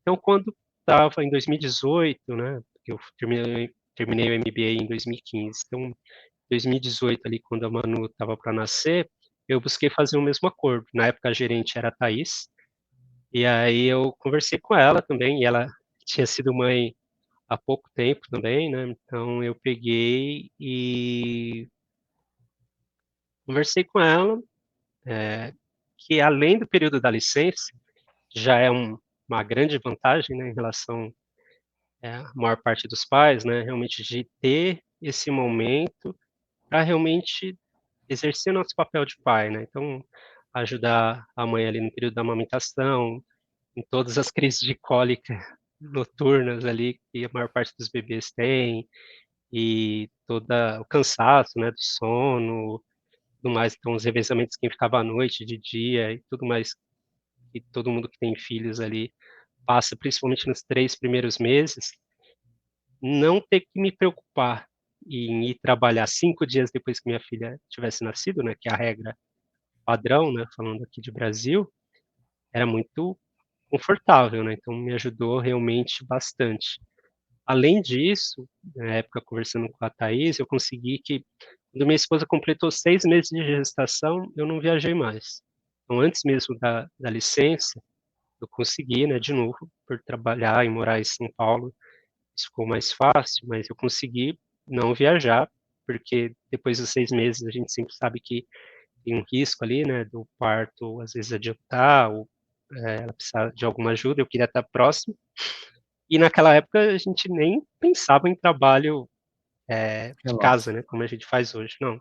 Era todo dia eu ia para cliente, né, de segunda a sexta, todo dia eu ia para cliente, saía de casa às 7 horas, chegava às vezes 8 horas da noite, entre 7 e 8 horas da noite, segunda a sexta ali, às vezes tinha alguns trabalhos de final de semana, então essa era a rotina. Então, depois, a partir do sexto mês de gestação, eu combinei de trabalhar, não viajar, né, consegui esse acordo, e aí os 42 dias fora, né, durante pós-parto ali, e também acho que foi alguma coisa em torno de 1 ano também, depois eu fiquei. Então, até ela completar mais ou menos 1 ano ali, consegui ficar, né, trabalhando aqui em São Paulo. Então, isso Então você ajuda negociou bastante. para que pelo menos ali no final da gestação, primeiro aninho da Manu, você não precisa viajar.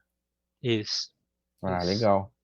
Mas aí, Então, quando você viajou e teve que deixar a Manu e a é, Amanda, como que eu foi? não Qual foi o lembro, sentimento? sinceramente, eu não lembro qual foi a primeira viagem que eu fiz, mas eu lembro que teve, eu cheguei a, acho que foi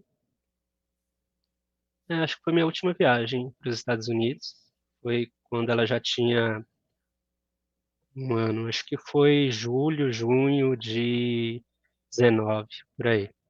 Tinha uma semana de eventos, né, nos Estados Unidos, eu fui, aí foi bem difícil, né, porque a gente brinca, uma coisa é você viajar, dar tchau para a esposa ali, por mais que a gente ama minha esposa e tudo, mas muito difícil, ficar longe dos filhos, né. E na época a gente fez uma grande movimentação aqui, eu levei ela e a Manuela para casa da minha sogra, né, dos meus sogros no interior de São Paulo. Meus pais foram também para apoiar ali se ela precisasse de alguma coisa. Então ela foi para lá uma semana antes de eu viajar, aí eu trabalhei uma semana estando sozinha aqui em São Paulo e depois viajei. Justamente para que ela tivesse ali uma rede de apoio, né, como Uhum. eu não ia estar para apoiá-la, mas a gente se falava por chamada de vídeo, né, toda hora também, mas foi difícil. E aí depois, sinceramente, eu não lembro se eu cheguei a viajar muito nesse Mas houve todo um intervalo aí. planejamento nessa primeira, né, Ah, essa foi. preocupação ali e Na primeira tudo. foi, foi. Imagino. Eu não cheguei a a passar por isso depois que eu fui pai, porque eu fui pai no meio da pandemia. É, E aí depois disso, a gente já trabalhando atendendo os clientes remotos, depois eu mudei de time, vindo já para cá para os Estados Unidos e tal, e aí daqui o máximo que acontece é eu ir para o escritório, ficar algumas horas e depois voltar. Mas viajar assim, de ter que deixar Thaís com as é, crianças, ainda não aconteceu. e os gêmeos, né, os gêmeos nasceram em 2021, meio que final da pandemia, mas ainda a gente estava muito preocupado com questão de vacina e tudo mais, mas aí a gente já não viajava, né, que aí já estava Uhum. desde que começou a pandemia ali, oficialmente, né, aqui no Brasil ali em março, mais ou menos de 2020, até até hoje, na verdade, né, assim, mesmo que a pandemia acabou, mas trabalho remoto ficou, né, então, Sim. hoje a gente vai na organização que eu estou atualmente, né, no time de pré-vendas, sim, faço visitas para cliente, então é esperado que eu vá mais para o escritório, que eu vá para clientes. Voltei a viajar aqui, depois que eu mudei, né, de time, então ano passado fiz acho que umas 3 ou 4 viagens, já tenho outra planejada já para esse ano, então, o ritmo Você das gosta? viagens voltou. Eu gosto, assim, no ritmo que é hoje, eu gosto. No ritmo que era como PFE, de viajar e ficar uma semana inteira fora, e na outra semana ir para outro lugar, e na outra para outro lugar, não mais. A Mas gente aí são trabalha, né, fases, então né. Não, são fases, são é, fases diferentes. Acho que essa fase onde você estava no time de suporte, você tinha como fazer isso. Você não precisava se sacrificar tanto igual se fosse hoje. Hoje você, por exemplo, eu lembro, o máximo que eu viajei no time de suporte foram 5 semanas seguidas. Então hoje, com um filho pequeno, cara, super inviável.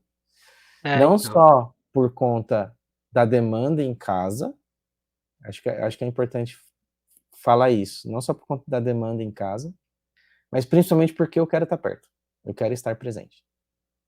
E Sim, você sim. viajar 5 semanas seguidas, voltando na sexta-feira à noite e saindo para viajar no domingo à tarde à noite de novo. É, essa vida que a gente fazia sentido naquela época. De novo, somos empregados, eu não digo nunca para as coisas, Exato. mas gostar, não gostaria hoje de trabalhar dessa forma. Não E seria não a minha preciso primeira hoje opção. trabalhar. É, preciso. Então, assim, as viagens hoje são diferentes, são geralmente por intervalos de tempo mais curtos e não são tão frequentes, né, então tudo bem, hoje está tudo bem. E agora as crianças já estão um pouco maiores também. Acho que isso foi uma das coisas também que me deixou mais confortável para fazer mudança de área, né. Eu não mudaria com eles com menos de 1 ano, provavelmente não, mas hoje agora ainda mais com 2 anos, eu já me sinto mais confortável e hoje a gente tem uma pessoa que ajuda aqui a Amanda também, né, com as crianças, então quando eu viajo ela apoia aqui, ela já apoia no dia a dia, mas quando eu preciso viajar ela fica aqui à noite, então dá realmente um suporte que a gente Uhum. precisa, né, porque afinal de contas são 3 crianças, por mais que a Manuela já é maiorzinha, mas são 3 crianças, então Essa questão da ter a rede de apoio, possibilidade eu te desse entendo muito suporte bem, é, faz falta. faz. Então, não sei como seria se a gente não tivesse, mas como tem, dá para fazer, né, e tem que cumprir, né, os objetivos de trabalho. E uma coisa que eu acho que eu acabei esquecendo de comentar, quando a gente estava falando ali da licença paternidade, né, a gente até tinha falado antes e acho que eu acabei esquecendo de destacar agora, é que na minha visão realmente, né, tem uma série de discussões ao redor do mundo aí sobre equidade de gênero, né, e que as mulheres consigam os mesmos direitos dos homens. E do meu ponto de vista, como eu disse, não sei se tem alguma pesquisa, eu acredito que até tem, mas não vou falar aqui sem ter certeza, que reforce esse meu pensamento, mas quanto mais tempo a licença paternidade for próxima da licença maternidade, menos discriminação a gente deve ter, né, para contratação de mulheres. Esse é um ponto que eu acho que é importante, então se não tivesse essa diferença, aliás, é um absurdo já ter essa discriminação, Uhum, mas eu acho que quanto mais a licença paternidade se aproximar do intervalo da licença maternidade, essa discriminação diminui, e a gente tem exemplos de países na Europa que é uma licença da família, né, então, a família decide quem vai trabalhar e quem vai cuidar da criança. E o outro ponto é que esse tipo de licença realmente dá oportunidade para os pais desempenharem o papel deles. Eu não digo que a gente está fazendo nada a mais, mas fazendo o que a gente tem que fazer, é cuidar dos nossos filhos, né. Então, a gente não precisa sair para trabalhar fora, se a gente pode ficar em casa, no meu caso, né, fiquei 42 dias nas 2 gestações, né, dos gêmeos e na da Manuela, eu posso realmente desempenhar meu papel de pai o tempo todo, né. Hoje eu desempenho part-time ali, né, uma parte do tempo trabalhando aqui, desempenhando meu papel como profissional e depois como pai, né. Então, esses 42 dias eu fui só pai e tentei fazer isso bem ali durante esse intervalo. uhum. É, super concordo. Eu, quando a Olivia nasceu, eu estava aí no Brasil, eu tive os 42 dias, e aqui o benefício que a gente tem nos Estados Unidos da Microsoft é um pouco diferente, são 90 dias. Então, É, assim, é muito melhor ainda, sabe? E aquilo que eu falei, não é só questão de você falar assim, ah, não, eu tenho benefício. Não, eu quero estar presente. Da mesma sim, forma que eu falei, pô, eu não quero viajar só porque vai ficar pesado aqui para minha esposa. Não, é porque o principal motivo é eu quero estar presente. não Eu quero quero ficar fazer distante do parte da tempo. vida deles. Exato. E esse período o que eu fiz aqui? A gente tem, como são 90 dias, pouco mais do que o dobro do que a gente tem no Brasil. Estou falando realidade Não, e o dobro Microsoft. na Microsoft, né. Exato, O padrão do realidade Brasil são 5 Microsoft. dias. Se for considerar Inclusive eu vi até que está tendo CLT, uma discussão, tem algum eu vi algumas coisas projeto na internet também. parlamentar para levar o número, eu acho fantástico, tomara que dê E, certo, e, assim. e aqui uma coisa que é possível fazer é você dividir a licença em duas partes. Então, por exemplo, logo quando meu filho nasceu, eu peguei 60 dias, voltei a trabalhar e quando foi agora, no final de 2023, eu peguei o restante, os outros 30 dias. Além disso, tem uma outra possibilidade, que é bem interessante, que é quando você vai voltar a trabalhar, você pode escolher se você vai voltar já full time, ou se você fala, ó, eu tô voltando, mas eu tô voltando aos poucos, então eu vou trabalhar meio período, a gente chama aqui de part-time. Aí depende é flexível, então você consegue ir ajustando de acordo com a necessidade da sua família. Eu, no meu caso, eu escolhi ficar os 60 dias e quando voltar de uma vez, e agora, no final de 2023, eu peguei os outros 30 dias. E assim, principalmente, não tem como falar qual período foi mais importante, porque quando o neném é pequenininho, e ainda mais que eu já tinha uma outra neném em casa, foi bem complicado, sem rede de apoio, porque a gente está aqui, eu, minha esposa e eu, mas agora, nesse final de ano, o Martim teve algumas complicações de saúde e tal, então assim, eu estar aqui em tempo integral e não ter que me preocupar em trabalhar para fora, fez assim uma diferença absurda. Até falando desse, lembrei agora de outra coisa, né, que tá meio relacionado, e de novo, a gente é super privilegiado por ter acesso a esse tipo Uhum. de licença, né, não é a realidade para a grande maioria das pessoas.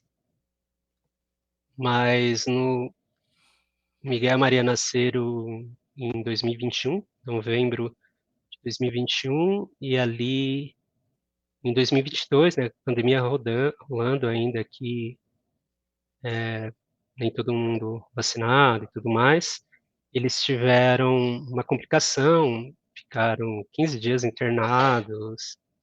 Foi um período, eu falo que, acho que assim, avaliando minha vida toda, nesses 45 anos de idade, acho que sem dúvida alguma foi o período mais difícil, né, da minha vida. E consegui uma licença, e aí por isso que eu tenho falado do André Michelotto aqui, porque ele era meu gerente na época, ele era bem novo de Microsoft, né, ele entrou, acho que no time um pouco, quando eu estava de licença paternidade, então eu tinha um relacionamento ali de 2, 3 meses com ele, e ele me apoiou bastante para conseguir esse tipo de licença, né, que a Microsoft provê para todos os funcionários, mas que tem que ter ali alguns critérios de aprovação.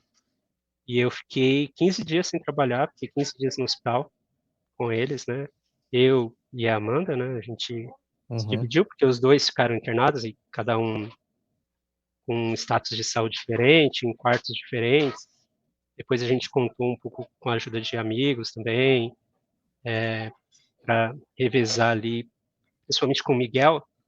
Mas como a Maria ficou numa unidade de terapia intensiva, então não dava para ter muito revezamento. E eu, pessoalmente, não queria sair. Então, a Amanda ficou um tempo com ela, mas como as coisas ficaram um pouco mais graves ali, eu acabei ficando. E aí eu não queria sair de jeito nenhum. O pessoal, todo mundo falava, não, vamos para casa, vamos revezar e tudo mais. Eu não queria sair do lado dela de jeito nenhum, assim. Então, esse período também foi, de novo, eu sei que não é realidade, nem tá bem distante para a maioria das pessoas, né? Mas foi um tipo de Pra licença, gente ter isso é um privilégio, né? super privilégio, assim. Fiquei ali 15 dias sem olhar e-mail, sem levar computador, sem receber ligação de ninguém para falar de nada no trabalho. No máximo, as pessoas mandavam mensagem para perguntar como eles estavam, como que estava a situação, e nem sempre eu conseguia responder. Assim, tinha dia que eu estava bem cansado também de tudo aquilo, mas graças a Deus deu certo, eles estão super fortes bem aqui hoje, mas realmente essas são as fases da vida, né? E às vezes você tem diversos momentos na vida que você precisa de pessoas, de organizações, de líderes que te apoiem, né, para que você consiga superar ali, né, vencer os desafios que a vida acaba trazendo. E de tudo isso que você falou, entra um tópico também que antigamente não se falava muito e a gente fala bastante hoje e que é muito realidade, que é a saúde mental, né? Sim, Então, quando você tem esse privilégio, isso não que você não vai ter problema de saúde mental, mas eu acho que isso ajuda muito. é, Você eu poder tenho focar uma ali na. pendência ainda nesse tema aí, já tive algumas recomendações, eu acho que para minha geração, e ainda bem que isso mudou, tipo, hoje em dia, a gente fala mais abertamente, né, as pessoas lidam melhor, é super comum as pessoas fazerem terapia e tudo mais. E é algo que eu ainda estou devendo, aí preciso tem algumas Você coisas a nunca fez? resolver.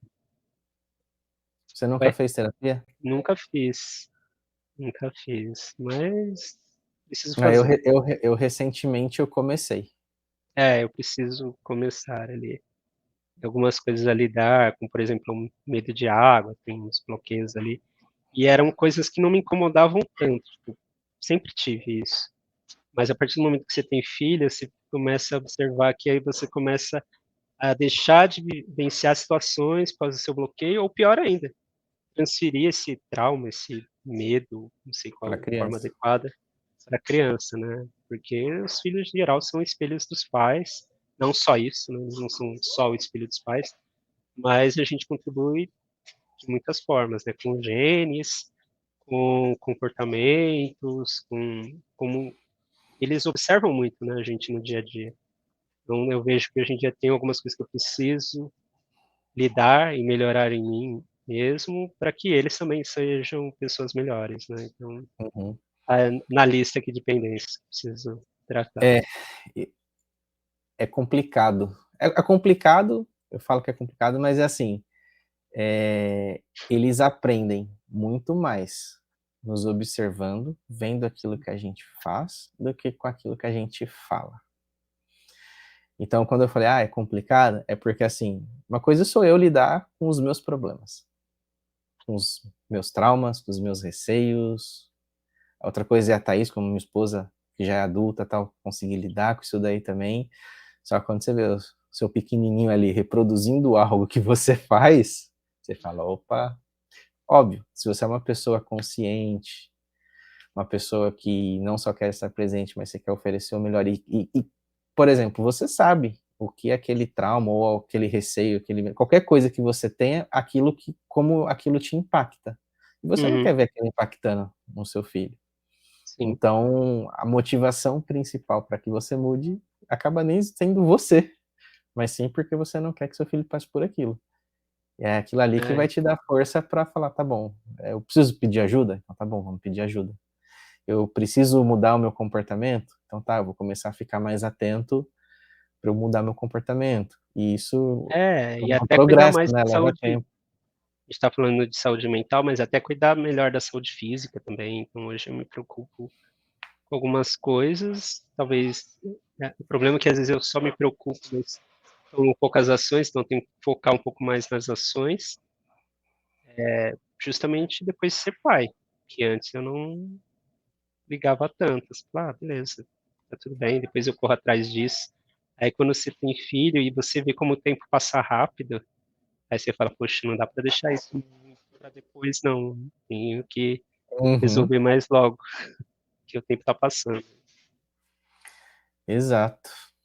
Cara, muito bom conversar com você. Algumas coisas, por a gente ser amigo, eu já sabia, mas algumas outras coisas eu não tinha a mínima ideia. Então foi legal bater esse papo. Não só agradecer você, mas agradecer a Amanda também, porque se você está demandando essa horinha aqui, é porque ela está cuidando aí dos pequenos. Thaís também está Obrigado. aqui Vou falar pra ela cuidando, depois aqui. cuidando das crianças para que a gente consiga. E eu acho isso super importante. Isso é uma das coisas assim que ao longo eu pretendo ter mais bate-papos com outras pessoas e é um tipo de coisa que eu realmente tenho interesse. Eu quero saber como que as pessoas pensam, eu quero saber como que elas fazem, porque eu acho que é uma forma também de eu ter perspectiva diferente e começar a aplicar aqui em casa para que a gente melhore. Eu Legal. acho isso muito bacana. Então, o meu agradecimento não só a você pelo seu tempo, mas também para Amanda, porque se a gente está aqui conseguindo bater esse papo é porque ela está aí dando conta de tudo, da mesma forma que a Thaís está aqui, se virando nos 30 com os pequenos. Obrigado, Rodrigo, obrigado também pelo convite de novo, obrigado pelo tempo aqui, obrigado por dar espaço, né, pra gente falar e realmente, apesar de sermos amigos ali, nem sempre a gente para simplesmente ter uma conversa sem muitos trilhos, né, bem definidos ali. Geralmente você encontra rápido no almoço, ainda mais agora depois de ter filhos, né, como você falou, a gente não se vê presencialmente aí há um bom tempo, e Quase 4 provavelmente anos. quando a gente se encontrar, a gente não vai ter esse tempo todo aqui para falar sem muitas determina sem muitos trilhos, né, sem muitas limitações, porque geralmente poxa, tá ali cuidando dos filhos e tal. Uhum. Então, sim, obrigado pra Amanda aqui, obrigado pra Thaís aí também, né, cada uma nos ajudando aqui para conseguir um tempo pra ter essa conversa. Obrigado, gostei bastante aí da conversa contigo. Legal. Valeu, cara. É isso aí, esse foi o episódio de hoje. Obrigado por ter chegado até aqui, por ter assistido, por ter escutado. Se inscreva no canal para não perder os próximos, dê like no vídeo, compartilhe aí com quem você acha que esse bate-papo pode ser interessante. Te vejo no próximo. Valeu, abraço.